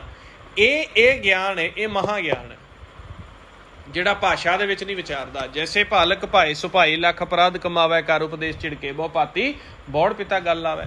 ਇਹ ਮਹਾਰਾਜ ਸਾਨੂੰ ਕਹਿੰਦੇ ਆ ਵੀ ਤੁਸੀਂ ਮੁੱਖ ਦੀ ਆਵਾਜ਼ ਭੁੱਲ ਗਏ ਹੋ, ਨਾਮ ਨੂੰ ਭੁੱਲ ਗਏ ਹੋ, ਨਾਹਦ ਨੂੰ ਭੁੱਲ ਗਏ ਹੋ, ਉੱਥੇ ਜਾ ਕੇ ਤੁਸੀਂ ਪਵਨ ਦੇ ਵਿਚਾਰਾਂ ਵਿੱਚ ਪੈ ਗਏ ਹੋ, ਤੇ ਤੁਸੀਂ ਨਾਮ ਨੂੰ ਸੁਣ ਲਓ, ਵਾਪਸ ਆ ਜਾਓ। ਆਪਾਂ ਸਰੀਰ ਪਿੱਛੇ ਲੱਗ ਗਏ ਆ, ਆਪਾਂ ਨਾਮ ਦੇ ਵਿੱਚ ਸੁਰਤੀ ਜੋੜਦੇ ਨਹੀਂ ਪਏ, ਨਾਮ ਦੇ ਵਿੱਚ ਧਿਆਨ ਲਾਉਣਾ ਨਹੀਂ ਚਾਹੁੰਦੇ। ਸਰੀਰ ਸਾਨੂੰ ਕਹਿੰਦਾ ਇਹ ਤਾਂ ਐਵੇਂ ਕਰਦੇ ਆ, ਤੂੰ ਆਹ ਪੜ੍ਹ, ਆਹ ਲਿਖ, ਆਹ ਸੁਣ, ਆਹ ਜਪ। ਇਹ ਦੁਨਿਆਵੀ ਆਪਾਂ ਨੂੰ ਭਗਤੀ ਦ੍ਰਿੜ ਕਰਵਾਈ ਜਾਂਦਾ। ਤਾਂ ਆਪਾਂ ਗੁਰਮੁਖ ਗੁਰਬਾਣੀ 'ਚ ਕਹਿੰਦੇ ਨੇ ਵੀ ਦੁਨਿਆਵੀ ਗਿਆਨ ਲੈ ਕੇ, ਦੁਨਿਆਵੀ ਗਿਆਨ ਪੜ੍ਹ ਕੇ ਤੁਸੀਂ ਕਰਨਾ ਕੀ ਹੈ? ਉਹਨੇ ਕੱਢਣਾ ਤਾਂ ਹੈ ਨਹੀਂ ਤੁਹਾਨੂੰ। ਗੱਲ ਤਾਂ ਨਾਹਦ ਸ਼ਬਦ 'ਤੇ ਜਾ ਕੇ ਮੁੱਕਣੀ ਹੈ, ਨਾਦ 'ਤੇ ਜਾ ਕੇ ਮੁੱਕਣੀ ਹੈ। ਤਾਂ ਹੀ ਤਾਂ ਬਹੁਤ ਵੱਡੇ ਵੱਡੇ ਸੰਤ ਮਹਾਂਪੁਰਸ਼ ਮੋਨੀ ਜਤੀ ਤਪੀ ਇੱਥੇ ਹੋ ਕੇ ਉਹ ਆਪ ਦੀ ਹਉਮੈ ਦੇ ਵਿੱਚ ਸਾਰੀ ਉਮਰ ਵੇਦ ਗ੍ਰੰਥ ਧਰਮ ਸ਼ਾਸਤਰ ਇਹ ਪੜ੍ਹ ਕੇ ਇਹੀ ਪ੍ਰਚਾਰ ਪ੍ਰਸਾਰ ਕੀਤੀ ਗਏ। ਨਾਮ ਸੱਚ ਦੀ ਮਹਿਮਾ ਕਿਸੇ ਨੇ ਨਹੀਂ ਸਮਝੀ ਤੇ ਨਾ ਉਹਦੇ ਵਿੱਚ ਧਿਆਨ ਜੋੜਿਆ। ਅਖੀਰ ਫਿਰ ਜਨਮ ਮਰਨ ਵਿੱਚ ਇੰਨਾ ਵੱਡਾ ਨਾਦ ਦਾ ਖਜ਼ਾਨਾ ਹੈ। ਤਾਂ ਹੀ ਗੁਰਮੁਖਾਂ ਨੇ ਕਿਹਾ ਕਿ ਜੇਕਰ ਸਾਡਾ ਜਾਂ ਕੋਈ ਸੰਜੋਗੀ ਜਾਂ ਕੋਈ ਐਸਾ ਗੁਰਮੁਖ ਹੈ ਜੋ ਤੁਹਾਨੂੰ ਲੱਗਦਾ ਵੀ ਹੈ ਨਾ, ਉਹਦੀ ਤੁਸੀਂ ਸੁਰਤੀ ਮੋੜ ਦਿਆ ਕਰੋ। ਉਹਨੂੰ ਕਹਿ ਵੀ ਭਾਈ ਅੰਦਰ ਜਿਹੜੀ ਤੇਰੀ ਗੂੰਜ ਪੈਂਦੀ ਉਹਦੇ ਵਿੱਚ ਧਿਆਨ ਲਾ ਲਾ, ਤੇ ਜਦੋਂ ਇੱਕਦਮ ਸਰੀਰ ਛੱਡਣਾ, ਧਮਾਕਾ ਆਉਣਾ, ਤੂੰ ਭੱਜਣਾ ਨਹੀਂ। ਸੁਖਮ ਡਰ ਜਾਂਦਾ ਹੈ, ਕਿਉਂਕਿ ਜਿਹਨੇ ਸਾਰੀ ਉਮਰ ਸ਼ਬਦ ਨਾਲ ਪ੍ਰੇਮ ਨਹੀਂ ਪਾਇਆ, ਅਖੀਰੀ ਜਦੋਂ ਦੇਹੀ ਦੇ ਵਿੱਚੋਂ ਮਨ ਬਾਹਰ ਨਿਕਲਦਾ ਆ, ਉਦੋਂ ਧਮਾਕਾ ਹੁੰਦਾ ਸ਼ਬਦ ਦਾ। ਸ਼ਬਦ ਨੇ ਤੇ ਆਤਮਾ ਨੇ ਵਾਪਸ ਸੱਚ ਵਿੱਚ ਸਮਾਉਣਾ ਹੁੰਦਾ, ਬਹੁਤ ਵੱਡੀ ਗਰਜ ਹੁੰਦੀ ਹੈ। ਉਹ ਜਿਹੜਾ ਸੁਖਮ ਹੈ, ਜਿਹਨੂੰ ਦੇਹੀ ਤੋਂ ਅਲੱਗ ਕਰ ਲਿਆ ਹੈ, ਸਵਾਸਾਂ ਦਾ ਭੰਡਾਰਾ ਮੁੱਕ ਗਿਆ ਹੈ, ਉਹ ਸੁਖਮ 'ਚ ਜਦੋਂ ਅੰਤਰਗਤ ਧਮਾਕਾ ਹੁੰਦਾ ਉਹ ਭੱਜ ਜਾਂਦਾ ਹੈ, ਇਸ ਖਾਲੀ ਕਲਾ ਦੇ ਵਿੱਚ ਦੂਰ ਭੱਜ ਜਾਂਦਾ ਧਮਾਕੇ ਨੂੰ ਸੁਣ ਕੇ। ਤੇ ਜੇ ਉਦੋਂ ਵੀ ਉਹ ਧਮਾਕੇ ਦੇ ਵਿੱਚ ਆਪਾ ਸਮਰਪਣ ਕਰ ਦੇਵੇ ਸੁਖਮ ਰੂਪ 'ਚ ਵੀ, ਉਹ ਬਚ ਸਕਦਾ, ਜਨਮ ਮਰਨ ਤੋਂ ਰਹਿਤ ਹੋ ਸਕਦਾ। ਉਹਨੂੰ ਫਿਰ ਦੁਬਾਰਾ ਗੁਰਮੁਖ ਸਾਜ ਕੇ ਸਮਾਂ ਦੇ ਦਿੱਤਾ ਜਾਊਗਾ, ਕਿਸੇ ਜੂਨ 'ਚ ਨਹੀਂ ਜਾਏਗਾ। ਹੁਣ ਇੰਨਾ ਕੁ ਗਿਆਨ ਨਾਦ ਸੱਚ। ਤਾਂ ਹੀ ਤੁਹਾਨੂੰ ਕਿਹਾ ਕਿ ਜੇਕਰ ਅਸੀਂ ਦਿਨ ਕਰਕੇ ਨਾਮ ਨਾਲ ਪਿਆਰ ਪਾਵਾਂਗੇ, ਸੱਚ ਨਾਲ ਪਿਆਰ ਪਾਵਾਂਗੇ, ਤਾਂ ਹੀ ਅਖੀਰ ਸਮੇਂ 'ਤੇ ਸਾਡੇ ਤੋਂ ਦੇਹ ਛੱਡੀ ਜਾਵੇਗੀ, ਇਹਦੇ ਵਿੱਚ ਧਿਆਨ ਧਰ ਕੇ। ਅਤੇ ਜਿਹੜਾ ਤੁਸੀਂ ਇਹ ਤਾ ਉਮਰ ਸ਼ਬਦ ਨੂੰ ਸੁਣੋਗੇ, ਰਸ ਲਵੋਗੇ, ਇਹਦਾ ਤੁਹਾਨੂੰ ਲਾਹਾ ਵੀ ਮਿਲੇਗਾ। ਫਿਰ ਇੱਕ ਤਾਂ ਹੋ ਗਿਆ ਵੀ ਅਖੀਰੀ ਸਮੇਂ ਪਤਾ ਲੱਗ ਗਿਆ, ਦੇਹ ਛੱਡ ਗਿਆ, ਜਨਮ ਮਰਨ ਤੋਂ ਤਾਂ ਮੁਕਤ ਹੋ ਗਏ, ਵੀ ਚਲੋ ਦੁਬਾਰਾ ਸਮਾਂ ਮਿਲ ਜਾਏਗਾ। ਇੱਕ ਦੇਹ ਤਾਂ ਸੱਚ ਦੇ ਵਿੱਚ ਨਾਮ 'ਚ ਸਮਾ ਕੇ ਮੁਕਤ ਕੀਤੀ ਹੈ, ਪਰ ਨਾਲ ਸਵਾਸਾਂ ਦਾ ਇੰਨਾ ਧਨ ਜੋੜ ਲਿਆ ਵੀ ਫਿਰ ਸੂਖ ਮਹਿਲ ਦੇ ਵਿੱਚ ਵੀ ਉੱਚਾ ਆਸਣ ਮਿਲਦਾ ਹੈ। ਹੁਣ ਜਿਹੜੇ ਗੁਰਮੁਖ ਹਜੇ ਜਿਨ੍ਹਾਂ ਦੇ ਅੰਦਰ ਅਨਾਹਦ ਸ਼ਬਦ ਧੁਨ ਚੱਲੀ ਹੈ, ਉਹਨਾਂ ਦਾ ਉੱਥੇ ਆਸਣ ਲੱਗਣਾ ਹੈ। ਜਿਹੜੇ ਸ਼ਬਦ ਧੁਨ ਤੋਂ ਉੱਪਰ ਉੱਠ ਕੇ ਨਿਜ ਮਹਿਲ ਵਿੱਚ ਚਲੇ ਗਏ, ਉਹਨਾਂ ਦਾ ਜਦੋਂ ਸਰੀਰ ਛੱਡਣਗੇ ਉੱਥੇ ਆਸਣ ਲੱਗਣਾ ਹੈ। ਔਰ ਜਿਹੜੇ ਬਿਲਕੁਲ 10 ਦੁਆਰਿਆਂ ਨੂੰ ਛੱਡ ਕੇ ਪ੍ਰਕਾਸ਼ ਮਹਿਲ ਵਿੱਚ ਚਲੇ ਗਏ, ਉਹਨਾਂ ਦਾ ਉੱਥੇ ਆਸਣ ਲੱਗਣਾ ਹੈ। ਜਿੰਨੀ ਤੁਹਾਡੀ ਅਵਸਥਾ ਹੈ ਓਨਾ ਹੀ ਤੁਹਾਨੂੰ ਆਸਣ ਬਾਅਦ ਵਿੱਚ ਦਿੱਤਾ ਜਾਏਗਾ, ਜਿੱਥੋਂ ਤੱਕ ਮਨ ਨੇ ਸਫ਼ਰ ਕੀਤਾ, ਜਿੰਨਾ ਉਹ ਅਖਾਲੀ ਕਲਾਸ ਸਮਾ ਗਿਆ, ਮੁਕਤ ਕਰ ਦਿੱਤਾ ਜਾਊਗਾ ਆਸਣ ਅਵਸਥਾ ਦੇ ਮੁਤਾਬਕ। ਕਿਉਂਕਿ ਇਹ ਸਾਡਾ ਸੂਖ ਮਹਿਲ ਹੈ, ਜਿਹੜਾ ਖਾਲੀ ਖਲਾਸ ਸੱਚਖੰਡ ਹੈ, ਇਹ ਵੀ ਬਹੁਤ ਵੱਡਾ ਹੈ। ਅਨੇਕਾਂ ਹੀ ਗੁਰਮੁਖ ਉੱਥੇ ਜਾਂਦੇ ਆ, ਜਿੰਦੀ ਜਿੰਨੀ ਅਵਸਥਾ ਉਹਨੂੰ ਉੱਥੇ ਬਿਠਾ ਦਿੱਤਾ ਜਾਂਦਾ। ਹੁਣ ਉਹ ਜਿਹੜੇ ਬ੍ਰਾਹਮਣ ਸੀਗੇ, ਜਿਹੜੇ ਯਾਦਾਸ਼ਤ ਭੁੱਲ ਗਏ, ਬਾਅਦ 'ਚ ਹੋਇਆ ਉਹਨਾਂ ਦੇ ਸ਼ਬਦ ਚੱਲ ਪਿਆ ਸੀਗਾ, ਕਿਉਂਕਿ ਜਦੋਂ ਉਹਨਾਂ ਨੇ ਮਿਹਨਤ ਤਾਂ ਸਾਰੀ ਉਮਰ ਮਾਰੀ ਹੋਈ ਸੀਗੀ, ਸ਼ਬਦ ਚੱਲਦਾ ਸੀ, ਉਹਨੂੰ ਮੰਨਦੇ ਨਹੀਂ ਸੀ। ਅਤੇ ਉਹ ਫਿਰ ਜਦੋਂ ਪਤਾ ਨਹੀਂ ਮਾਲਕ ਨੇ ਕੋਈ ਚੰਗਾ ਕਰਮ ਹੀ ਸਾਹਮਣੇ ਲਿਆਂਦਾ, ਮੇਰਾ ਮਿਲਾਪ ਹੋਇਆ। ਮੈਂ ਕਿਹਾ ਵੀ ਹੁਣ ਤੁਸੀਂ ਇਹ ਸ਼ਬਦ ਨੂੰ ਸੁਣਿਆ ਕਰੋ, ਇਹਦੀ ਕਹਾਣੀ ਇਹਦੀ ਹੈ। ਉੱਧਰੋਂ ਮੁੱਖੋਂ ਕਈ ਵੀ ਜਾਂਦੇ ਨੇ ਗੁਪਤ ਸ਼ਬਦ, ਅਮਰ ਫਲ ਲੈਣਾ ਹੈ, ਅਮਰ ਸ਼ਬਦ ਦੀ ਪ੍ਰਾਪਤੀ ਕਰਨੀ ਹੈ, ਅਜਪਾ ਜਾਪ ਕਰਨਾ ਹੈ। ਉੱਧਰੋਂ ਫਿਰ ਗਿਆਨ 'ਚ ਵੀ ਫਸੇ ਰਹਿੰਦੇ ਨੇ, ਕਿਉਂਕਿ ਸਰੀਰ ਛੱਡਣ ਨਹੀਂ ਦਿੰਦਾ ਉਹਨਾਂ ਨੂੰ ਇਹ ਸਾਰਾ ਕੁਛ। ਸਰੀਰ ਫਿਰ ਆਪ ਦੀ ਉੱਧਰ ਲੈ ਜਾਂਦਾ ਹੈ। ਇਹ ਸਰੀਰ ਜਿਹੜਾ ਹੈ, ਇਹੀ ਭਵਜਲ ਹੈ, ਇਹੀ ਭੂਤ ਸਾਨੂੰ ਚੰਬੜਿਆ ਹੋਇਆ, ਜਿਹੜਾ ਵਾਰ-ਵਾਰ ਸਾਨੂੰ ਫਿਰ ਪੁਰਾਣੀਆਂ ਯਾਦਾਂ ਦ੍ਰਿੜ ਕਰਾਈ ਜਾਂਦਾ। ਇਸ ਕਰਕੇ ਇਹਨੂੰ ਭੂਤ ਕਹਿ ਦਿੱਤਾ ਪਰਮੇਸ਼ਰ ਤੋਂ ਇਲਾਵਾ। ਇਹ ਆਪ ਦੀ ਯਾਦਾਸ਼ਤ ਦੇ ਵਿੱਚ ਸਾਨੂੰ ਫਸਾ ਕੇ ਰੱਖਦਾ। ਤਾਂ ਮਹਾਰਾਜ ਨੇ ਕਿਹਾ ਗਿਆਨ ਵੱਡਾ ਨਹੀਂ, ਨਾਮ ਵੱਡਾ ਹੈ। ਤਨ ਕਰਕੇ ਕੋਈ ਪੜ੍ਹਿਆ ਚਾਹੇ ਨਹੀਂ ਪੜ੍ਹਿਆ, ਜੇ ਉਹ ਨਾਮ ਨੂੰ ਮੰਨ ਲੈਂਦਾ ਨਾ, ਉਹ ਸੱਚ 'ਚ ਆਵੇਗਾ। ਜਿਵੇਂ ਭਗਤ ਧੰਨਾ ਜੀ ਨੇ ਰਾਮਾਨੰਦ ਜੀ ਨੂੰ ਜਾ ਕੇ ਕਿਹਾ ਸੀ ਵੀ ਮੈਂ ਤਾਂ ਇੱਕ ਵੀ ਕਿਸਾਨ ਬੰਦਾ, ਘਰ ਤੋਂ ਖੇਤ, ਖੇਤ ਤੋਂ ਘਰ, ਨਾ ਮੈਨੂੰ ਕੋਈ ਪਤਾ ਨਾ ਮੈਂ ਪੜ੍ਹਿਆ, ਮਾਤਾ ਪਿਤਾ ਨਾਲ ਮੈਂ ਸੰਗਤ ਕਰਦਾ ਸੀ ਛੋਟੇ ਹੁੰਦੇ, ਮੇਰੇ ਮਨ 'ਚ ਚਾਅ ਏ, ਮਾਤਾ ਪਿਤਾ ਪੂਰੇ ਹੋ ਗਏ, ਹੁਣ ਮੈਨੂੰ ਵਿਰਾਗ ਆਉਂਦਾ, ਮੇਰਾ ਤਾਂ ਮਿਲਾਪ ਕਰਾ ਦਿਓ ਜੀ। ਤਾਂ ਗੁਰਮੁਖਾਂ ਨੇ ਉਹਨੂੰ ਸਿੱਧਾ ਹੀ, ਉਹਨਾਂ ਦਾ ਅਭਿਆਸ ਸੀਗਾ, ਅਭਿਆਸ ਕਰਦੇ ਰਹਿੰਦੇ ਸੀ, ਸ਼ਬਦ ਦਾ ਗਿਆਨ ਨਹੀਂ ਸੀ, ਪੜ੍ਹਨਾ ਨਹੀਂ ਸੀ ਆਉਂਦਾ। ਤਾਂ ਰਾਮਾਨੰਦ ਜੀ ਨੇ ਉਹਨਾਂ ਨੂੰ ਸਿੱਧਾ ਹੀ ਫਿਰ ਉਹਨਾਂ ਦੀ ਵਿਰਾਗ ਨੂੰ ਦੇਖ ਕੇ ਤੇ ਉਹਨਾਂ ਨੂੰ ਦਰ ਦਾ ਭੇਦ ਦੇ ਦਿੱਤਾ। ਉੱਥੇ ਉਹ ਧਿਆਨ ਦੁਆਰਾ ਬੈਠੇ, ਉੱਥੋਂ ਹੀ ਉਹਨਾਂ ਨੂੰ ਮਹਾਰਾਜ ਨੇ ਕਿਰਪਾ ਕਰਤੀ, ਪ੍ਰਕਾਸ਼ ਹੋ ਗਿਆ ਸੀ। ਕਿਉਂਕਿ ਉਹ ਕਾਫੀ ਦੇਰ ਪੱਥਰ ਦੀ ਪੂਜਾ ਕਰਦੇ ਰਹੇ, ਕਾਫੀ ਦੇਰ ਕਦੇ ਕਿਸੇ, ਫਿਰ ਉਹ ਨਾਮ ਸੱਚ ਦਾ ਪ੍ਰਕਾਸ਼ ਹੋਇਆ। ਫਿਰ ਤਾਂ ਹੀ ਉਹਨਾਂ ਦੇ ਗੁਰਬਾਣੀ ਵਿੱਚ ਸ਼ਬਦ ਲਿਖੇ ਨੇ, 2-3 ਸ਼ਬਦ ਨੇ, ਉਹਨਾਂ ਨੂੰ ਵਿਚਾਰ ਕੇ ਦੇਖੋ। ਹੁਣ ਜਿਹੜਾ ਆਪਾਂ ਦੁਨਿਆਵੀ ਤੌਰ 'ਤੇ ਸਿਮਰਨ ਕਰਦੇ ਹਾਂ, ਰੋਣਾ ਸ਼ੁਰੂ ਕਰ ਦਿੰਦੇ ਹਾਂ, ਵਿਰਾਗ ਕਰਨਾ ਸ਼ੁਰੂ ਕਰ ਦਿੰਦੇ ਹਾਂ, ਠੀਕ ਆ, ਇਹ ਸਾਡੇ ਮਨ ਦੀ ਜਿਹੜੀ ਸਾਡਾ ਆਤਮਾ ਹੈ, ਸਾਡਾ ਮਨ ਹੈ, ਉਹਦਾ ਕਈ ਵਾਰ ਰੋਣਾ ਆ ਵੀ ਜਾਂਦਾ ਹੈ, ਅਤੇ ਉਹ ਰੋ ਕੇ ਪਛਚਾਤਾਪ ਕਰਦਾ ਵੀ ਮੈਂ ਇੰਨਾ ਜ਼ੋਰ ਲਾਉਣਾ ਪਿਆ, ਮੇਰਾ ਮਿਲਾਪ ਨਹੀਂ ਹੁੰਦਾ ਪਿਆ, ਹਾਂਜੀ, ਡੈਸਟੀਨੇਸ਼ਨ ਨਾ ਮਿਲਣ ਕਰਕੇ। ਪਰ ਇਹ ਸਾਡੇ ਮਨ 'ਚ ਭੁਲੇਖਾ ਹੈ, ਜੋ ਅਸੀਂ ਅੱਜ ਤੱਕ ਕਹਾਣੀਆਂ ਦ੍ਰਿੜ ਕੀਤੀਆਂ ਨੇ ਵੀ ਜਿਵੇਂ ਜਿਵੇਂ ਤੁਹਾਡੇ ਮਨ ਦੇ ਹੰਝੂ ਬਾਹਰ, ਅੱਖਾਂ 'ਚੋਂ ਹੰਝੂ ਬਾਹਰ ਆਉਣਗੇ, ਤੁਹਾਡਾ ਮਨ ਸਾਫ਼ ਹੁੰਦਾ ਪਿਆ, ਰੋ ਰੋ ਕੇ ਤੁਹਾਡਾ ਹੋਣਾ ਹੈ। ਉਹੋ ਜਿਹੀ ਅੱਜ ਕੱਲ੍ਹ ਨਵੇਂ ਚੱਲ ਪਏ ਨੇ ਜੀ, ਰੋ ਰੋ ਕੇ ਸਿਮਰਨ ਕਰਨ ਲਾਤਾ। ਉਹ ਤਾਂ ਚਾਹੁੰਦੇ ਨੇ ਵੀ ਸਿਮਰਨ ਕਰਨ ਤੇ ਨਾਲ ਚੀਕਾਂ ਮਾਰਨ, ਨਾਲ ਰੋਣ। ਇਹ ਸਾਰੀਆਂ ਕਾਲ ਚਲਾਕੀਆਂ ਕਰਦਾ, ਇਹੋ ਜਿਹੇ ਬੰਦਿਆਂ ਨੂੰ ਐਪਰੀਸ਼ੀਏਟ ਕਰ ਦਿੰਦਾ ਜਿਨ੍ਹਾਂ ਨੂੰ ਗਿਆਨ ਨਹੀਂ ਹੁੰਦਾ। ਅਤੇ ਆਪਣਾ ਆਹ ਦੇਹੀ ਹੈ ਜਿਹੜੀ, ਇਹ ਕੁਆਰੀ ਆ, ਇਹ ਤਾਂ ਕੁਆਰੀ ਆ, ਇਹਨੂੰ ਵੇਸ਼ਵਾ ਵੀ ਕਹਿ ਦਿੱਤਾ ਗਿਆ, ਖਿੰਤਾ ਕਾਲ ਕੁਆਰੀ ਗਾਇਆ। ਇਹਨੂੰ ਮਨ ਨੇ ਵਿਆਹੁਣਾ ਆ। ਜਿਵੇਂ ਹੁਣ ਲੇਡੀਜ਼ ਹੁੰਦੀਆਂ ਨੇ, ਬੀਬੀਆਂ ਗੁਰਮੁਖ ਹੁੰਦੀਆਂ ਨੇ, ਜ਼ਿਆਦਾ ਘਰ ਦਾ ਕੰਮ ਕਰਦੀਆਂ ਆ, ਇਹਨਾਂ ਨੂੰ ਬਾਹਰ ਦਾ, ਬੈਂਕ ਦਾ, ਮੰਡੀ ਦਾ, ਵਿਦੇਸ਼ ਦਾ, ਫਾਈਨਾਂਸ ਦਾ, ਕਿਰਤ ਦਾ ਜ਼ਿਆਦਾ ਭੇਤ ਨਹੀਂ ਹੁੰਦਾ, ਕਿਉਂਕਿ ਘਰ ਜ਼ਿਆਦਾ ਬੱਚਿਆਂ ਨੂੰ ਸਾਂਭਣਾ, ਘਰ ਰਹਿਣਾ, ਰੋਟੀ ਪਾਣੀ ਪਕਾਉਣੀ। ਹੁਣ ਜਿਹੜਾ ਗੁਰਮੁਖ ਹੁੰਦਾ ਹੈ, ਉਹ ਬੈਂਕਾਂ 'ਚ ਜਾਂਦਾ ਹੈ, ਕਦੇ ਮੰਡੀ 'ਚ ਜਾਂਦਾ ਹੈ, ਕਦੇ ਉਹ ਬਾਹਰ ਹਿਸਾਬ ਕਿਤਾਬ ਕਰਦਾ ਹੈ, ਕਦੇ ਉਹ ਆਪਦੀ ਕਿਰਤ ਕਮਾ ਕੇ ਲਿਆਉਂਦਾ ਹੈ, ਬਿਜ਼ਨਸ ਕਰਦਾ ਹੈ, ਜੋ ਵੀ ਕਰਦਾ, ਬੱਚਿਆਂ ਦਾ ਸਾਰਾ ਬਾਹਰ ਦਾ ਉਹ ਕਰਦਾ। ਇਸ ਕਰਕੇ ਗੁਰਮੁਖ ਬੀਬੀ ਅਤੇ ਗੁਰਮੁਖ ਭਾਈ ਦੀ ਮੱਤ ਵਿੱਚ ਡਿਫਰੈਂਸ ਆ ਜਾਂਦਾ ਹੈ। ਉਹਨੇ ਬਾਹਰ ਅੰਦਰ ਜ਼ਿਆਦਾ ਵਿਚਰਨਾ ਹੁੰਦਾ, ਉਹਨੇ ਘਰ ਰਹਿਣਾ ਹੁੰਦਾ ਹੈ। ਉਹ ਆਪਦੇ ਮੁਤਾਬਕ ਆਪਦੇ ਬੇਸ 'ਤੇ ਸੱਚ ਬੋਲਦੀ ਏ, ਉਹ ਆਪਦੇ ਮੁਤਾਬਕ ਆਪਦੇ ਬੇਸ 'ਤੇ ਸੱਚ ਬੋਲਦਾ ਹੈ। ਪਰ ਦੋਨੋਂ ਦੁਨਿਆਵੀ ਗਿਆਨ ਵਿੱਚ ਹੋਣ ਕਰਕੇ ਇੱਕ ਦੂਜੇ ਨਾਲ ਝਗੜਦੇ ਨੇ। ਸੱਚੇ ਦੋਨੋਂ ਨੇ, ਉਹਨੂੰ ਆਪਦੀਆਂ ਮਜਬੂਰੀਆਂ ਦਿਖਦੀਆਂ ਨੇ, ਉਹਨੂੰ ਆਪਦੀਆਂ ਦਿਖਦੀਆਂ ਨੇ। ਪਰ ਫਿਰ ਇਹੋ ਜਿਹੇ ਗਿਆਨ ਦਾ ਫਾਇਦਾ ਕੀ ਵੀ ਜੇ ਦੋਨਾਂ 'ਚ ਝਗੜਾ ਰਹਿਣ। ਫਿਰ ਜਦੋਂ ਸਿਮਰਨ ਕਰਦੇ ਨੇ, ਸਿਮਰਨ ਕਰਕੇ ਉਹਨੂੰ ਵੀ ਸਹਿਜ ਆ ਜਾਂਦੀ ਆ, ਉਹਨੂੰ ਵੀ ਸਹਿਜ ਆ ਜਾਂਦੀ ਹੈ, ਅਤੇ ਦੋਨੋਂ ਇੱਕ ਹੋ ਜਾਂਦੇ ਨੇ। ਇਹਦਾ ਇਹ ਇਲਾਜ, ਜੇ ਦੋਨੋਂ ਨਾਮ ਵਿੱਚ ਸਮਾਏ ਨੇ, ਉਹ ਨਾਮ ਵਿੱਚ ਸਮਾ ਕੇ ਸਿਮਰਨ ਕਰਕੇ ਉਹਨੇ ਆਪਦੇ ਘਰ ਦਾ ਕੰਮ ਕਰੀ ਜਾਣਾ, ਉਹਨੇ ਨਾਮ ਵਿੱਚ ਸਮਾ ਕੇ ਸਿਮਰਨ ਕਰਦਿਆਂ ਆਪਦਾ ਬਾਹਰ ਦਾ ਕੰਮ ਕਰੀ ਜਾਣਾ, ਅਤੇ ਦੋਨਾਂ ਦੇ ਵਿੱਚ ਬਾਈਂਡਿੰਗ ਬਣ ਜਾਂਦੀ ਹੈ।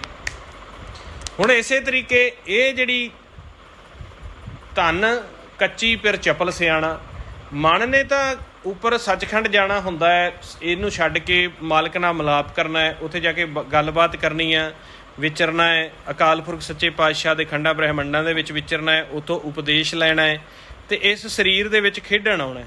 ਇਹ ਸਰੀਰ ਤਾਂ ਇੱਕ ਸਿਰਫ ਪਿੱਚ ਆ, ਇਹਦੇ ਵਿੱਚ ਖੇਡਣ ਆਊਗਾ। ਹੁਣ ਇਹ ਸਰੀਰ ਜਿਹੜਾ ਆ, ਇਹ 5 ਤੱਤਾਂ ਤੱਕ ਰਹਿੰਦਾ ਹੈ। ਜਿਵੇਂ ਆਪਾਂ ਦੁਨਿਆਵੀ ਦੱਸਿਆ ਨਾ, ਦੁਨਿਆਵੀ ਗੁਰਮੁਖ ਦੇ ਬੀਬੀਆਂ ਹੁੰਦੇ, ਇਹ 5 ਤੱਤ ਹੈ, ਤੱਕ ਹੈ। ਇਹਦੀ ਆਪਦੀ ਮੱਤ ਹੈ, ਇਹ ਮਾਇਆ ਦੀਆਂ ਗੱਲਾਂ ਕਹਿ ਕੇ ਸਾਨੂੰ ਸਾਰਾ ਦਿਨ ਸੁਣਾਉਂਦਾ ਰਹਿੰਦਾ ਹੈ। 5 ਇਹਦੇ ਜਿਹੜੇ ਆ ਉਹ ਭਾਈ ਆ, ਇਹ ਮਾਇਆ ਰੂਪੀ ਸਰੀਰ ਇਹਨਾਂ ਦੀ ਭੈਣ ਹੈ। ਹੁਣ 5 ਵੀ ਸੱਚਖੰਡ ਨਹੀਂ ਜਾ ਸਕਦੇ, ਉਹ ਵੀ ਦਰ ਤੱਕ ਨੇ, ਕਾਲ ਵੀ ਦਰ ਤੱਕ ਹੈ। ਮਨ ਦਰ ਤੋਂ ਗਾਂਹ ਸੱਚ ਦੇ ਵਿੱਚ ਜਾਂਦਾ ਹੈ, ਇਕੱਲਾ ਹੀ ਜਾਂਦਾ ਹੈ, ਆਤਮਾ ਨੂੰ ਨਾਲ ਲੈ ਕੇ ਨਾਮ ਸੱਚ ਸਮਾ ਕੇ ਜਾਂਦਾ ਹੈ। ਇਹ 2 ਦੇਸ਼ ਬਣੇ ਹੋਏ ਨੇ, ਇੱਕ ਦ੍ਰਿਸ਼ਟਮਾਨ ਦੇਸ਼ ਹੈ, ਇੱਕ ਸੂਖਮ ਹੈ। ਦ੍ਰਿਸ਼ਟਮਾਨ ਆ ਜਿਹੜਾ ਤੁਹਾਨੂੰ ਵੇਖਦਾ ਹੈ ਜਾਂ ਸਰੀਰ ਹੈ, ਸੂਖਮ ਆ ਖਾਲੀ ਹੈ। ਇਹਦੇ ਵਿੱਚ ਸਾਡਾ ਸੁਰਤ ਰੂਪੀ ਮਨ ਜਾਂਦਾ ਹੈ, ਕਾਲ ਨਹੀਂ ਜਾ ਸਕਦਾ, 5 ਨਹੀਂ ਜਾ ਸਕਦਾ, ਇੱਥੇ ਚੱਕਰ ਪੈ ਜਾਂਦਾ ਬਸ। ਹੁਣ ਮਨ ਆਪ ਦਾ ਅਨੁਭਵ ਕਰਕੇ ਆਇਆ। ਜਿਵੇਂ ਆਪਾਂ ਦੇਖਦੇ ਹਾਂ ਨਾ ਕਿ ਬੱਚਾ ਬਾਹਰੋਂ ਸਕੂਲੋਂ ਵਿਚਰ ਕੇ ਬੱਚਿਆਂ ਦੇ ਨਾਲ ਖੁਸ਼ ਘਰ ਆਉਂਦਾ ਹੈ, ਘਰ ਆਉਂਦਿਆਂ ਨੂੰ ਉਹਦੇ ਮਾਤਾ ਪਿਤਾ ਲੜਦੇ ਹੁੰਦੇ ਨੇ, ਉਹ ਆਪਦੀ ਭਾਵਨਾ ਦੇ ਵਿੱਚੋਂ ਬਾਹਰੋਂ ਆਉਂਦਾ ਹੈ, ਉਹ ਘਰ ਦੇ ਝਗੜਿਆਂ 'ਚ ਲੜਦੇ ਹੁੰਦੇ ਨੇ, ਆਪਸ 'ਚ ਦੋਨਾਂ ਦਾ ਕਲੈਸ਼ ਹੋ ਜਾਂਦਾ ਤਿੰਨਾਂ ਦਾ। ਉਹ ਕਹਿੰਦਾ ਮੈਂ ਤਾਂ ਖੁਸ਼ ਆਉਣਾ, ਜਦੋਂ ਵੇਖੀਏ ਤੁਹਾਡਾ ਇਹੀ ਕੰਮ ਹੈਗੇ। ਉਹ ਆਪਦੇ ਝਗੜੇ ਵਿੱਚ ਸਹੀ ਲੜਦੇ ਪਏ ਨੇ ਵੀ ਸਾਨੂੰ ਯਾਰ ਫਿਕਰ ਏ, ਕਿਰਤ ਨਹੀਂ ਜੁੜਦਾ, ਪੈਸੇ ਨਹੀਂ ਜੁੜਦਾ, ਤੈਨੂੰ ਆਪਦੀ ਪਈ ਸਾਨੂੰ ਆਪਦੀ ਪਈ। ਬਸ ਇੱਥੇ ਵਿਚਾਰਾਂ ਦਾ ਟਕਰਾਅ ਹੋ ਗਿਆ। ਉਹ ਕਹਿੰਦਾ ਜੀ ਮੈਂ ਤਾਂ ਘਰ ਨਹੀਂ ਰਹਿਣਾ, ਮੈਂ ਤਾਂ ਜਦੋਂ ਆਵਾਂ ਇਹਨਾਂ ਦਾ ਇਹੀ ਕੰਮ। ਇਹੀ ਗੱਲ ਮੰਨਦੀ ਹੈ। ਮਨ ਜਿਹੜਾ ਉਹ ਖੰਡਾਂ ਦਾ ਸਵਾਮੀ ਹੈ, ਬ੍ਰਹਿਮੰਡਾਂ ਦਾ। ਸਮਝਦੇ ਹੋ ਨਾ ਇਸ ਗੱਲ ਨੂੰ? ਵਿਚਾਰ ਫੁਰਨਾ ਕਿੱਥੋਂ ਬਣਦਾ, ਕਿਉਂ ਨਹੀਂ ਬਣਦਾ, ਟਾਈ ਅਪ ਬਣਦਾ ਇਹਦੇ ਨਾਲ। ਤੇ ਨਾਲੇ ਮਨ ਟੈਂਪਰੇਰੀ ਇੱਥੇ ਰਹਿਣਾ ਇਹਦੇ ਵਿੱਚ। ਹੁਣ ਉਹ ਜਦੋਂ ਆਉਂਦਾ ਹੈ ਸੱਚ ਦੇ ਵਿੱਚੋਂ ਖੇਲ ਕੇ ਗਾਂ, ਇਹ ਜਿਹੜੀ ਮਾਇਆ ਹੈ ਇਹ ਆਪਦੇ ਰੋਣੇ ਰੋਂਦੀ ਹੈ। ਇਹਦੇ ਵਿੱਚ ਅਨੇਕਾਂ ਹੀ ਛੋਟੇ ਛੋਟੇ ਜੀਅ ਆ, ਅਰਬਾਂ ਖਰਬਾਂ ਜੂਨਾਂ ਨੇ। ਕਿਤੇ ਅੰਦਰ ਗਰਮੈਸ਼ ਵਧੀ ਹੁੰਦੀ ਹੈ, ਕਿਤੇ ਪਾਣੀ ਵਧਿਆ ਹੁੰਦਾ, ਕਿਤੇ ਹਵਾ ਵਧੀ ਹੁੰਦੀ ਆ। ਇਹ ਆਪਦੇ ਰੋਣੇ ਰੋਂਦੀ ਹੁੰਦੀ ਜਦੋਂ ਮਨ ਆਉਂਦਾ। ਮਨ ਆਉਂਦੇ ਕਹਿੰਦਾ ਫੁਰਨੇ ਵੱਜ ਜਾਂਦੇ ਆ। ਕਦੇ ਇਹ ਅੱਛਾ, ਇਹ ਫਿਰ ਕਰਮ ਨਾਲ ਜੁੜੀ ਏ। ਇਹ ਆਉਂਦਿਆਂ ਦ੍ਰਿੜ ਕਰਾਉਣ ਲੱਗ ਜਾਂਦੀ, ਦੁਕਾਨ ਖੋਲ੍ਹਣੀ ਹੈ, ਖੇਤਾਂ 'ਚ ਜਾਣਾ, ਪੱਠੇ ਵੱਢਣ ਵਾਲੇ ਨੇ, ਜੋਬ 'ਤੇ ਜਾਣਾ, ਲੇਟ ਹੋ ਗਿਆ ਤੂੰ, ਅੱਜ ਤੇਰੇ ਇੰਨੇ ਡਾਲਰ ਕੱਟੇ ਜਾਣੇ ਆ, ਉੱਥੇ ਜਾ ਕੇ ਫਲੋਰ ਸਾਫ਼ ਕਰਨਾ ਹੈ, ਉੱਥੇ ਕਲੀਨਿੰਗ ਕਰਨੀ ਹੈ, ਆਪਾਂ ਸਟੋਰ ਖੋਲ੍ਹਣਾ ਹੈ, ਆਪਾਂ ਡਰਾਈਵਰੀ ਕਰਨੀ ਹੈ, ਆਪਾਂ ਜੋਬ ਚੱਕਣੀ ਹੈ। ਹਾਂਜੀ, ਹਰ ਇੱਕ ਦਾ ਜਿੰਦਾ ਜਿਵੇਂ ਦਾ ਕਿਰਤ ਹੈ। ਬੱਚਿਆਂ ਨੂੰ ਫਿਕਰ ਪਾ ਦਿੰਦੀ ਹੈ ਵੀ ਉੱਠੋ, ਸਕੂਲ ਜਾਣਾ, ਕੰਮ ਕਰਨਾ, ਤੁਸੀਂ ਸੁੱਤੇ ਹੀ ਪਏ ਹੋ। ਅਤੇ ਸਾਰੇ ਦੁਖੀ ਹੋ ਜਾਂਦੇ ਨੇ ਵੀ ਰਾਤ ਨੂੰ ਜਦੋਂ ਸੁੱਤੇ ਹੁੰਦੇ ਆ ਜੀ ਕਿੱਡਾ ਮਜ਼ਾ ਆਉਂਦਾ। ਫਿਰ ਸਾਰੇ ਕਹਿੰਦੇ ਨਾ ਸੁੱਤੇ ਪਏ ਏਡਾ ਆਨੰਦ ਆਉਂਦਾ, ਆ ਉੱਠ ਗਿਆ ਪੈ ਗਿਆ। ਹੁਣ ਸੁੱਤਿਆਂ ਮਨ ਆਪਦੇ ਘਰ ਹੁੰਦਾ, ਸੁੰਨ 'ਚ ਹੁੰਦਾ, ਜਿੱਥੇ ਕੋਈ ਗਿਆਨ ਨਹੀਂ, ਕੁਛ ਨਹੀਂ। ਉਹ ਆਪਦੀ ਜ਼ਿੰਦਗੀ ਜਿਉਂਦਾ, ਉੱਥੇ ਜਾਗਦਾ ਹੁੰਦਾ। ਜਦੋਂ ਇਹਦੇ ਵਿੱਚ ਆਉਂਦਾ ਹੈ, ਇਹ ਕਰਮ ਦੀ ਕਿਰਤ ਦੀ ਬੰਨੀ ਹੋਈ ਹੈ, ਅਤੇ ਇਸੇ ਦੇ ਨਾਲ ਇਸੇ ਝਗੜੇ 'ਚ ਹੀ ਮਨ ਦਾ ਵਿਛੋੜਾ ਆਇਆ। ਬਸ ਤੁਸੀਂ ਇਹਦੀ ਗੱਲ ਮੰਨਦੇ ਹੋ, ਚਲੋ ਇਹਦੀ ਮੰਨਣੀ ਵੀ ਹੈ, ਕਿਉਂਕਿ ਆਪਾਂ ਕਰਮ ਕਿਰਤ ਤਾਂ ਕਰਨਾ ਹੈ, ਪਰ ਨਾਮ ਦੇ ਵਿੱਚ ਧਿਆਨ ਧਰ ਕੇ ਹੀ ਕਰਮ ਕਰਨਾ ਹੈ। ਇਹਦੀ ਤਨ ਮਨ ਧਨ ਸੌਂਪ ਕੇ ਨਹੀਂ ਇਹਨੂੰ ਮੰਨਣਾ ਹੈ। ਬਸ ਇੱਕ ਖੇਲ ਸਮਝ ਕੇ, ਸੀਰੀਅਸ ਨਹੀਂ ਲੈਣਾ ਇਹਨੂੰ। ਹੁਣ ਤੁਸੀਂ ਸੀਰੀਅਸ ਹੀ ਲਿਆ ਹੈ ਨਾ, ਬੱਚੇ ਕੌਣ ਪਾਲੇਗਾ ਜੀ? ਫਿਰ ਤੁਸੀਂ ਤਾਂ ਕਹਿੰਦੇ ਹੋ ਆ ਜਾਓ ਇੱਥੇ ਸੰਗਤ ਕਰੋ, ਸਿਮਰਨ ਕਰੋ, ਸਾਡੀ ਜੋਬ ਵੀ ਹੁੰਦੀ ਹੈ, ਸਾਡੇ ਬੱਚੇ ਵੀ ਨੇ, ਉਹ ਕੌਣ ਪਾਲੇਗਾ? ਬਸ ਤੁਸੀਂ ਸੀਰੀਅਸ ਲਿਆ ਹੋਇਆ, ਅਤੇ ਤੁਹਾਨੂੰ ਸੰਗਤ ਕਰਾ ਕੇ ਜਪਾ ਕੇ ਤੁਹਾਡੇ ਦਿਮਾਗ 'ਚੋਂ ਸੀਰੀਅਸਨੈਸ ਕੱਢ ਦੇਣੀ ਆ। ਅਸੀਂ ਇਹ ਚਾਹੁੰਦੇ ਹਾਂ। ਤੁਸੀਂ ਕਹਿੰਦੇ ਹੋ ਅਸੀਂ 50 ਸਾਲ ਦੀ ਉਮਰ ਤੋਂ ਬਾਅਦ ਜਾ ਕੇ ਚੀਜ਼ਾਂ ਛੱਡਾਂਗੇ, ਅਸੀਂ ਕਹਿੰਦੇ ਅੱਜ ਹੀ ਛੱਡ ਦਿਓ। 50 ਸਾਲ ਬਾਅਦ ਛੱਡੀ ਨਹੀਂ ਜਾਣੀ, ਹੋਰ ਦ੍ਰਿੜ ਹੋ ਜਾਊਗੀ। ਤੁਸੀਂ ਆਣੇ ਹੋ 60 ਸਾਲ ਬਾਅਦ, ਜਦੋਂ ਮੇਰੀ ਪੈਨਸ਼ਨ ਲੱਗ ਜਾਏਗੀ ਮੈਂ ਉਦੋਂ ਛੱਡ ਦੂੰਗਾ। ਐਂ ਕਿਵੇਂ ਛੱਡ ਦੂੰਗਾ? ਜਿਵੇਂ ਉਹ ਸ਼ਰਾਬ ਪੀਣ ਲੱਗ ਜਾਂਦੇ ਨਾ ਜਿਹੜੇ ਜੀਵ, ਜਦੋਂ ਜਵਾਨੀ ਵਿੱਚ ਉਹਨੂੰ ਨਜ਼ਾਰਾ ਆਉਂਦਾ ਉਹ ਨਹੀਂ ਛੱਡਦਾ, ਅਤੇ ਫਿਰ ਸਾਰੀ ਜਵਾਨੀ ਸ਼ਰਾਬ ਖਾ ਜਾਂਦੀ ਹੈ। ਫਿਰ ਕਹਿੰਦਾ ਹੁਣ ਮੈਂ ਤੈਨੂੰ ਛੱਡਦਾ, ਫਿਰ ਸ਼ਰਾਬ ਨਹੀਂ ਉਹਨੂੰ ਛੱਡਦੀ, ਉਹ ਨਾ ਪੀਵੇ, ਫਿਰ ਉਹ ਅੰਦਰ ਸਰੀਰ ਖਤਮ ਹੁੰਦਾ। ਹੁਣ ਤੁਸੀਂ ਮਾਇਆ ਨੂੰ ਹੁਣ ਨਹੀਂ ਛੱਡਦੇ, ਫਿਰ ਇਹਨੇ ਨਹੀਂ ਤੁਹਾਨੂੰ ਛੱਡਣਾ। ਅਤੇ ਇਸ ਤੋਂ ਬਿਹਤਰ ਹੈ ਛੱਡੀ ਨਹੀਂ ਕਿ ਚਾਰ ਯੁੱਗ ਹੋ ਗਏ ਨੇ, ਹੁਣ ਹੀ ਛੱਡ ਦਿਓ। ਜੇ ਕੋਈ ਛਡਾਉਂਦਾ ਹੈ ਨਾ ਤੁਹਾਨੂੰ, ਕੋਈ ਗੁਰਮੁਖ ਪਿਆਰਾ ਗੁਰਸਿੱਖ ਸੰਤ ਕਹਿੰਦਾ ਹੈ, ਜਾਂ ਕੋਈ ਜ਼ਿੰਮੇਵਾਰੀ ਲੈਂਦਾ ਹੈ ਵੀ ਆ ਜਾਓ, ਤਰੀਕਾ ਦੱਸਦੇ ਨੇ, ਤਾਂ ਛੱਡ ਦਿਓ, ਚੰਗੇ ਰਹਿ ਜਾਓਗੇ। ਸਿੱਧੀ ਜਿਹੀ ਗੱਲ ਹੈ। ਨਾ ਬੱਚੇ ਅੱਜ ਤੱਕ ਕਿਸੇ ਦੇ ਪਲੇ ਆ ਅਤੇ ਨਾ ਪਲਨੇ ਆ। ਸਭ ਆਪ ਦੇ ਰਿਜ਼ਕ ਲੈ ਕੇ ਆਪ ਦੀਆਂ ਗੱਡੜੀਆਂ ਸਿਰ 'ਤੇ ਧਰਾ ਕੇ ਇੱਥੇ ਆਏ ਹੋਏ ਆ, ਅਤੇ ਇਹਨਾਂ ਨੇ ਆਪ ਦੇ ਹਿਸਾਬ ਨਾਲ ਹੀ ਮਾਲਕ ਨੇ ਇਹਨਾਂ ਨੂੰ ਪਾਲਣਾ ਹੈ। ਤੁਸੀਂ ਰੋਕ ਨਹੀਂ ਸਕਦੇ ਇਹਨਾਂ ਦੇ ਦੁੱਖ ਸੁੱਖ ਨੂੰ। ਇੱਕ ਤੁਹਾਡੇ ਮਨ 'ਚ ਭਰਮ ਹੀ ਹੈ ਵੀ ਮੈਂ ਪਤਾ ਨਹੀਂ ਕੀ ਕਰ ਦਿਆਂਗਾ। ਕੁਛ ਨਹੀਂ ਕਰ ਸਕਦੇ ਤੁਸੀਂ। ਜਦੋਂ ਆਪਾਂ ਕਿਸੇ ਨੂੰ ਸਵਾਸ ਹੀ ਨਹੀਂ ਦੇ ਸਕਦੇ, ਸਵਾਸ ਕਰਤੇ ਦੇ ਹੱਥ ਨੇ, ਅਤੇ ਦੂਜਾ ਰਿਜ਼ਕ ਤੁਸੀਂ ਕਿਵੇਂ ਦੇ ਸਕਦੇ ਹੋ? ਇੱਕ ਜ਼ਰੀਆ ਬਣਿਆ, ਮਾਲਕ ਨੇ ਜਦੋਂ ਦੇਣਾ ਤੁਹਾਡੇ ਜ਼ਰੀਏ ਦੇ ਦੇਣਾ ਹੈ, ਤੁਹਾਡੇ ਤੋਂ ਬਿਨਾਂ ਵੀ ਦੇ ਦੇਣਾ ਹੈ। ਜੇ ਨਹੀਂ ਦੇਣਾ ਉਹਨੇ ਤੁਹਾਡੇ ਜ਼ਰੀਏ ਵੀ ਨਹੀਂ ਦੇਣੇ। ਹੁਣ ਕਿੰਨੇ ਮਾਂ ਬਾਪ ਨੇ ਜਿਹੜੇ ਲੋਚਦੇ ਨੇ ਮੇਰਾ ਬੱਚਾ IAS ਲੱਗ ਜੇ, PCS ਲੱਗ ਜੇ, ਡਾਕਟਰ ਲੱਗ ਜੇ, 30,000 ਦੀ ਨੌਕਰੀ ਮਿਲੇ, 50 ਦੀ ਮਿਲੇ, ਲੱਖ ਦੀ ਮਿਲੇ, ਕਿੰਨੇ ਲੋਚ? ਫਿਰ ਲੱਗ ਗਈ ਹੈ। ਤੁਸੀਂ ਲੋਚ ਸਕਦੇ ਹੋ, ਸਿਰਫ ਬੇਨਤੀਆਂ ਕਰ ਸਕਦੇ ਹੋ। ਅਗਲਾ ਨਹੀਂ ਲੱਗਣ ਦਿੰਦਾ ਜਿੰਨੇ ਰਿਜ਼ਕ ਦਿੱਤਾ ਹੋਇਆ। ਅਤੇ ਬੱਚੇ ਸਾਰੇ ਤੁਸੀਂ ਉਹਦੇ ਹੋ, ਇਹ ਤੁਹਾਡੇ ਬੱਚੇ ਵੀ ਉਹਦੇ ਨੇ, ਅਤੇ ਤੁਸੀਂ ਵੀ ਉਹਦੇ ਹੀ ਹੋ, ਅਤੇ ਸਾਰੇ ਆਪਾਂ ਉਹਦੇ ਹਾਂ। ਇਹ ਤਾਂ ਇੱਕ ਬੰਨਣ ਪੈ ਗਿਆ ਨਾ, ਇਸ ਮੂਰਖ ਸਰੀਰ ਨੇ ਪਵਾਇਆ। ਇਹਨੂੰ ਗਿਆਨ ਨਹੀਂ ਹੈਗਾ ਸੱਚ ਦਾ। ਹੁਣ ਤੁਹਾਨੂੰ ਤਾਂ ਹੋ ਗਿਆ ਨਾ, ਅਤੇ ਤੁਸੀਂ ਹੁਣ ਤੁਹਾਨੂੰ ਪਤਾ ਲੱਗ ਗਿਆ ਵੀ ਮੇਰੇ 5 ਤੱਤਾਂ ਨੂੰ, ਇਹ 5 ਦਰ ਤੱਕ ਨੇ, ਇਹ ਅੱਗੇ ਨਹੀਂ ਜਾ ਸਕਦੇ, ਇਸ ਕਰਕੇ ਇੱਥੋਂ ਤੱਕ ਦੀ ਗੱਲ ਹੀ ਕਰਦੇ ਆ। ਜਿੰਨੀ ਇਹਨੇ ਦੁਨੀਆ ਦੇਖੀ ਆ, ਹੁਣ ਜਿਹੜਾ ਬੰਦਾ ਪਿੰਡ ਤੱਕ ਰਿਹਾ, ਇੱਥੇ ਪੰਜਾਬ ਹਰਿਆਣੇ ਦੇ ਪਿੰਡਾਂ ਤੱਕ ਰਿਹਾ, ਉਹਨੂੰ ਤੁਸੀਂ ਲੱਖ ਅਮਰੀਕਾ ਕੈਨੇਡਾ ਦੀਆਂ ਗੱਲਾਂ ਸੁਣਾਈ ਜੋ, ਅਗਲਾ ਗਿਆ ਹੀ ਨਹੀਂ, ਉਹਨੂੰ ਕੀ ਪਤਾ। ਹੁਣ ਤੁਸੀਂ ਉਸੇ ਹਿਸਾਬ ਨਾਲ ਹੀ ਗੱਲ ਕਰੋਗੇ ਉਹਦੇ ਨਾਲ ਕਿ ਮੈਂ ਇਹਦੇ ਨਾਲ ਇਹਨੂੰ ਮੈਨੇਜ ਵੀ ਕਰ ਲਾਂ, ਇਹਨੂੰ ਮਹਿਸੂਸ ਵੀ ਨਾ ਹੋਣ ਦਿਆਂ, ਅਤੇ ਮੈਂ ਆਪ ਵੀ ਨਾ ਇਹਦੇ ਵਿੱਚ ਫਸਾਂ, ਅਤੇ ਰਹਿਣਾ ਸੀ ਕਿੰਨਾ ਕੁ ਚਿਰ ਆ। ਆਹ ਗੱਲ ਹੁਣ ਮਨ ਖੰਡਾ ਬ੍ਰਹਿਮੰਡਾਂ ਦੀ ਸੈਰ ਕਰਕੇ ਆਉਂਦਾ ਹੈ, ਇਹ ਆਉਂਦਿਆਂ ਨੂੰ ਆਪ ਦਾ ਰੋਣਾ ਰੋਂਦੀ ਹੈ। ਮਨ ਬੜਾ ਨਿਰਮਲ ਹੁੰਦਾ ਹੈ, ਮਨ ਇੰਨਾ ਚੰਗਾ ਆ, ਮਨ ਬੜਾ ਸੌਫਟ ਨੇਚਰ ਹੈ, ਉਹ ਇਹਦੇ ਨਾਲ ਰਲ ਜਾਂਦਾ ਵੀ ਹਾਂ ਚੱਲ ਦੱਸ ਤੂੰ ਕੀ ਕਹਿੰਦੀ ਹੈ, ਬਸ ਇੱਥੇ ਪੰਗਾ ਪੈ ਜਾਂਦਾ। ਉਹਨੂੰ ਕਹਿੰਦੀ ਮੈਂ ਆਏ ਹਾਂ ਵੀ ਆਹ ਕਰ, ਉਹ ਵਿਚਾਰਾ ਇੰਨਾ ਸੌਫਟ ਨੇਚਰ ਹੈ। ਸਾਰੇ ਕਹਿੰਦੇ ਨੇ ਮਨ ਨਹੀਂ ਟਿਕਦਾ, ਮਨ ਬਹੁਤ ਹਰਾਮੀ ਆ ਜੀ, ਮਨ ਬਹੁਤ ਕੁੱਤਾ ਆ ਜੀ, ਮਨ ਬੜਾ ਗੰਦਾ ਆ ਜੀ। ਮਨ ਨਹੀਂ, ਮਨ ਤਾਂ ਇੰਨਾ ਸੌਫਟ ਨੇਚਰ ਹੈ, ਉਹ ਮਾਇਆ ਦੀਆਂ ਗੱਲਾਂ ਵਿੱਚ ਲੱਗ ਕੇ ਸ਼ਰੀਫ ਹੈ। 5 ਇਹਨੂੰ ਕਹਿੰਦੇ ਨੇ ਮਨ ਮੰਨ ਜਾਂਦਾ ਹੈ। ਜਦੋਂ ਮੰਨ ਗਿਆ ਤੇ ਉਹ ਉਵੇਂ ਚੱਲ ਪੈਂਦਾ, ਮਾਇਆ ਦੇ ਪਿੱਛੇ ਲੱਗ ਕੇ ਚੱਲ ਪੈਂਦਾ। ਫਿਰ ਜਿਉਂ ਚੱਲਦਾ ਹੈ ਇਹ ਫਸਾ ਲੈਂਦੇ ਨੇ, ਕਹਿੰਦੇ ਆ ਗਿਆ ਨਾ ਆਪਣੀਆਂ ਗੱਲਾਂ 'ਚ, ਬਸ ਇਹ ਫਿਰ ਇਹਨੂੰ ਨਿੰਦਿਆ ਕਰ ਸੁਣਾਉਂਦੇ ਨੇ। ਇਹ ਸੌਫਟ ਨੇਚਰ ਹੈ, ਇਹਨੂੰ ਗਿਆਨ ਹੈ ਨਹੀਂ ਨਾ ਮਾਇਆ ਦਾ, ਨਾ ਆਪਦੇ ਘਰ ਦਾ। ਇਹਨੂੰ ਨਿੰਦਿਆ ਕਰਕੇ ਸੁਣਾਉਂਦੇ ਨੇ, ਇਹ ਕੰਨਾਂ ਦਾ ਕੱਚਾ ਹੋ ਜਾਂਦਾ ਹੈ, ਇਹਦੇ ਪਿੱਛੇ ਲੱਗ ਜਾਂਦਾ। ਫਿਰ ਇਹ ਕ੍ਰੋਧ ਇਹਨੂੰ ਬਚਨ ਸੁਣਾਉਂਦਾ, ਉਹਦੇ ਪਿੱਛੇ ਚੱਲ ਪੈਂਦਾ। ਲੋਭ ਇਹਨੂੰ ਸੁਣਾਉਂਦਾ, ਉਹਦੇ ਪਿੱਛੇ ਚੱਲ ਪੈਂਦਾ। ਇਸੇ ਤਰੀਕੇ ਵਿੱਚ ਘੁੰਮਣ ਕਿਰਿਆ ਬਹੁ ਬਿਦ ਫਿਰੀਆ। ਬਸ ਸਾਧੂ ਆ ਕੇ ਸਮਝਾਉਂਦੇ ਨੇ, ਤੂੰ ਇਹਨਾਂ ਦੀਆਂ ਗੱਲਾਂ 'ਚ ਲੱਗਾ ਹੋਇਆ, ਤੂੰ ਤਾਂ ਇੱਥੇ ਮਤਲਬ ਸੰਜੋਗੀ ਆ, ਤੂੰ ਤਾਂ ਇੱਥੇ ਥੋੜ੍ਹੇ ਸਮੇਂ ਲਈ ਆਇਆ ਸੀ, ਤੂੰ ਕਰਦਾ ਫਿਰਦਾ। ਜਿਹੜੇ ਸੱਚਖੰਡ 'ਚ ਆਏ ਹੋਏ ਮਨ ਨੇ, ਸੱਚਖੰਡ 'ਚੋਂ ਆਏ ਮਨ ਨੇ, ਉਹਨਾਂ ਨੇ ਸੱਚਖੰਡ 'ਚੋਂ ਦੇਖਿਆ ਇਹ ਦੁਨੀਆ ਕਿਵੇਂ ਤੁਰੀ ਫਿਰਦੀ ਹੈ। ਉਹਨਾਂ ਉਪਦੇਸ਼ ਲਿਆ, ਉਹਨਾਂ ਦੀ ਡਿਊਟੀ ਲੱਗੀ ਇੱਥੇ। ਉਹਨਾਂ ਸਾਨੂੰ ਇਹ ਪੁੱਛਣਾ, ਹਾਂ ਬਈ ਕੀ ਕਰਦੇ? ਅਸੀਂ ਜਾਣੇ ਕੰਮ ਲੱਗੇ ਹਾਂ। ਉਹਦਾ ਕਿਹੜੇ ਕੰਮ ਲੱਗੇ ਜੀ? ਇਹ ਕਿਹੜਾ ਕੰਮ ਲੱਗੇ ਹੋ? ਅਗਲਾ ਬੜਾ ਕਹਿੰਦਾ ਵੀ ਆਪਣਾ 1.5 ਕਰੋੜ ਦੀ ਟਰਨਓਵਰ ਹੈ। ਫਿਰ ਇੱਕ ਕਹਿੰਦਾ ਜੀ ਮੇਰੀ 50 ਕਰੋੜ ਦੀ ਟਰਨਓਵਰ ਹੈ। ਉਹ ਆਂਦਾ ਇਹ ਕਿਹੜੀਆਂ ਟਰਨਓਵਰਾਂ ਭਰੀ ਜਾਂਦੇ ਹੋ, ਉੱਧਰੋਂ ਤੁਹਾਡੀਆਂ ਟਰਨਓਵਰਾਂ ਖਤਮ ਹੋਈ ਜਾਂਦੀਆਂ। ਫਿਰ ਮੰਨਦਾ ਨਹੀਂ ਜੀਵ, ਕਿਉਂਕਿ ਮਨ ਬੜਾ ਸੌਫਟ ਨੇਚਰ ਹੈ, ਅਤੇ ਇਹਨੂੰ ਅਗਲਿਆਂ ਨੇ ਫੁਰਨੇ ਦੇ ਕੇ ਐਸਾ ਪੱਕਾ ਕੀਤਾ ਹੋਇਆ। ਕਿਸੇ ਨੂੰ ਡਾਕਟਰ ਬਣਾਇਆ ਹੋਇਆ, ਕਿਸੇ ਨੂੰ SDM ਬਣਾਇਆ, ਕਿਸੇ ਨੂੰ SDO ਬਣਾਇਆ, ਕਿਸੇ ਨੂੰ ਇੰਸਪੈਕਟਰ ਬਣਾਇਆ, ਕਿਸੇ ਨੂੰ DSP ਬਣਾਇਆ, ਕਿਸੇ ਨੂੰ ਕਰਜ਼ਾਈ ਬਣਾਇਆ ਹੋਇਆ ਵੀ ਤੇਰੇ 'ਤੇ ਤਾਂ ਕਰਜ਼ਾ ਬਹੁਤ ਹੈ, ਕਿਸੇ ਨੂੰ ਕਿਸਾਨ ਬਣਾਇਆ ਹੋਇਆ, ਕਿਸੇ ਨੂੰ ਦੁਨੀਆਦਾਰ ਬਣਾਇਆ, ਕਿਸੇ ਨੂੰ ਇੱਥੇ ਦੁਨਿਆਵੀ ਸੰਤ ਬਣਾਇਆ ਹੈ। ਅਤੇ ਇਸ ਕਰਕੇ ਪੂਰਨ ਸਾਧੂ ਆ ਕੇ ਕਹਿੰਦਾ ਇਹਨਾਂ ਗੱਲਾਂ 'ਚ ਦੇਖ ਕੋਈ ਫਾਇਦਾ ਨਹੀਂ। ਜਦੋਂ ਉਹਨੂੰ ਆਪਾਂ ਗਿਆਨ ਦਿੰਦੇ ਹਾਂ ਨਾ, ਉਹ ਫਿਰ ਆਪ ਦੇ ਉਹਦੇ ਅੰਦਰ ਇੰਨੀ ਅਗਿਆਨਤਾ ਭਰੀ ਹੁੰਦੀ, ਪਹਿਲਾਂ ਮੈਨੂੰ ਆਹ ਦੱਸ ਪਰਮੇਸ਼ਰ ਐਵੇਂ ਆ, ਐਵੇਂ ਕਿਉਂ ਆ, ਉਹ ਗਿਆਨ 'ਚ ਫਿਰ ਫਸ ਜਾਂਦਾ। ਉਹ ਕਹਿੰਦੇ ਤੂੰ ਗਿਆਨ ਕਰ ਨਾ ਗੁਰਮੁਖਾ, ਵਿਚਾਰ ਰੋਕ, ਸਭ ਤੋਂ ਵੱਡਾ ਗਿਆਨ ਸ਼ਬਦ ਹੀ ਹੈ। ਕਿਸੇ ਗੱਲ ਦਾ ਜਵਾਬ ਲਏਗਾ, ਉਹਦੇ ਵਿੱਚੋਂ ਹੋਰ ਕੁਸ਼ਚਨ ਬਣ ਜਾਏਗਾ, ਹੋਰ ਜਵਾਬ ਲਏਗਾ। ਸਵਾਲ ਤੋਂ ਬਾਅਦ ਜਵਾਬ ਹੈ, ਜਵਾਬ ਤੋਂ ਬਾਅਦ ਫਿਰ ਸਵਾਲ ਹੈ, ਸਵਾਲ ਤੋਂ ਬਾਅਦ ਜਵਾਬ ਹੈ, ਅਤੇ ਜਵਾਬ ਤੋਂ ਬਾਅਦ ਫਿਰ ਨਵਾਂ ਸਵਾਲ ਹੈ। ਫਿਰ 100 ਤੱਕ ਗਿਣਤੀ ਗਿਣ ਦਿੰਦੇ, ਉਹ ਪੂਰੀ ਹੋ ਜਾਂਦੀ ਹੈ, ਹੋ ਜਾਂਦੀ ਪੂਰੀ।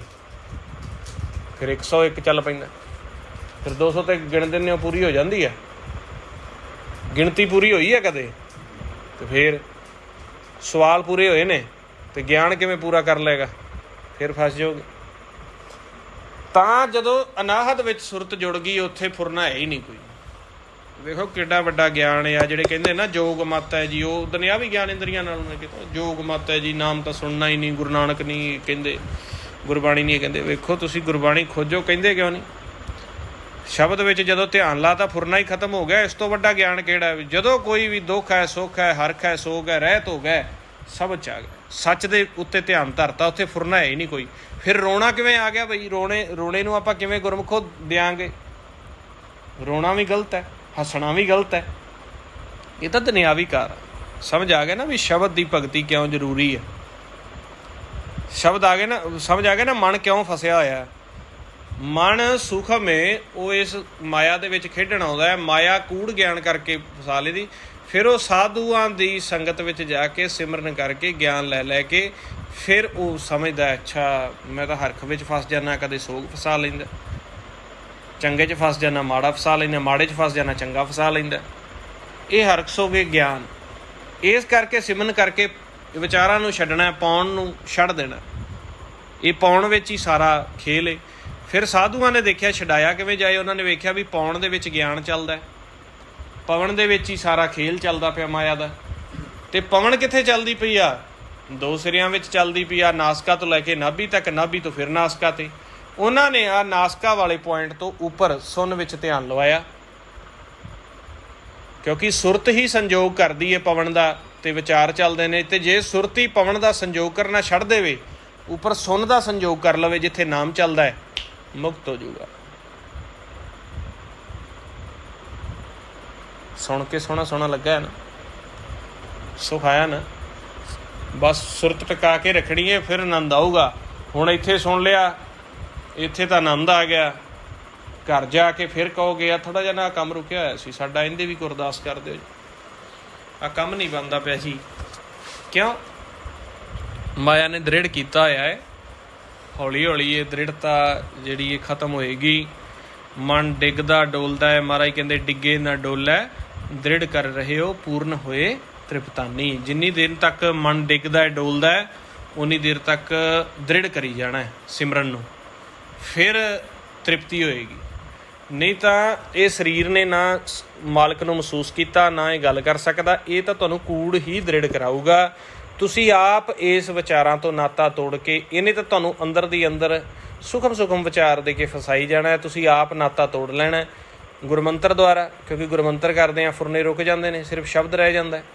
ਫਿਰ ਸ਼ਬਦ ਤੋਂ ਅੱਗੇ ਨਾਮ ਦੁਆਰਾ, ਨਾਮ ਦੇ ਵਿੱਚ ਧਿਆਨ ਧਰਨੇ ਰੁਕ ਜਾਂਦਾ। ਫਿਰ ਗਾਂ ਸੱਚ ਦੁਆਰਾ।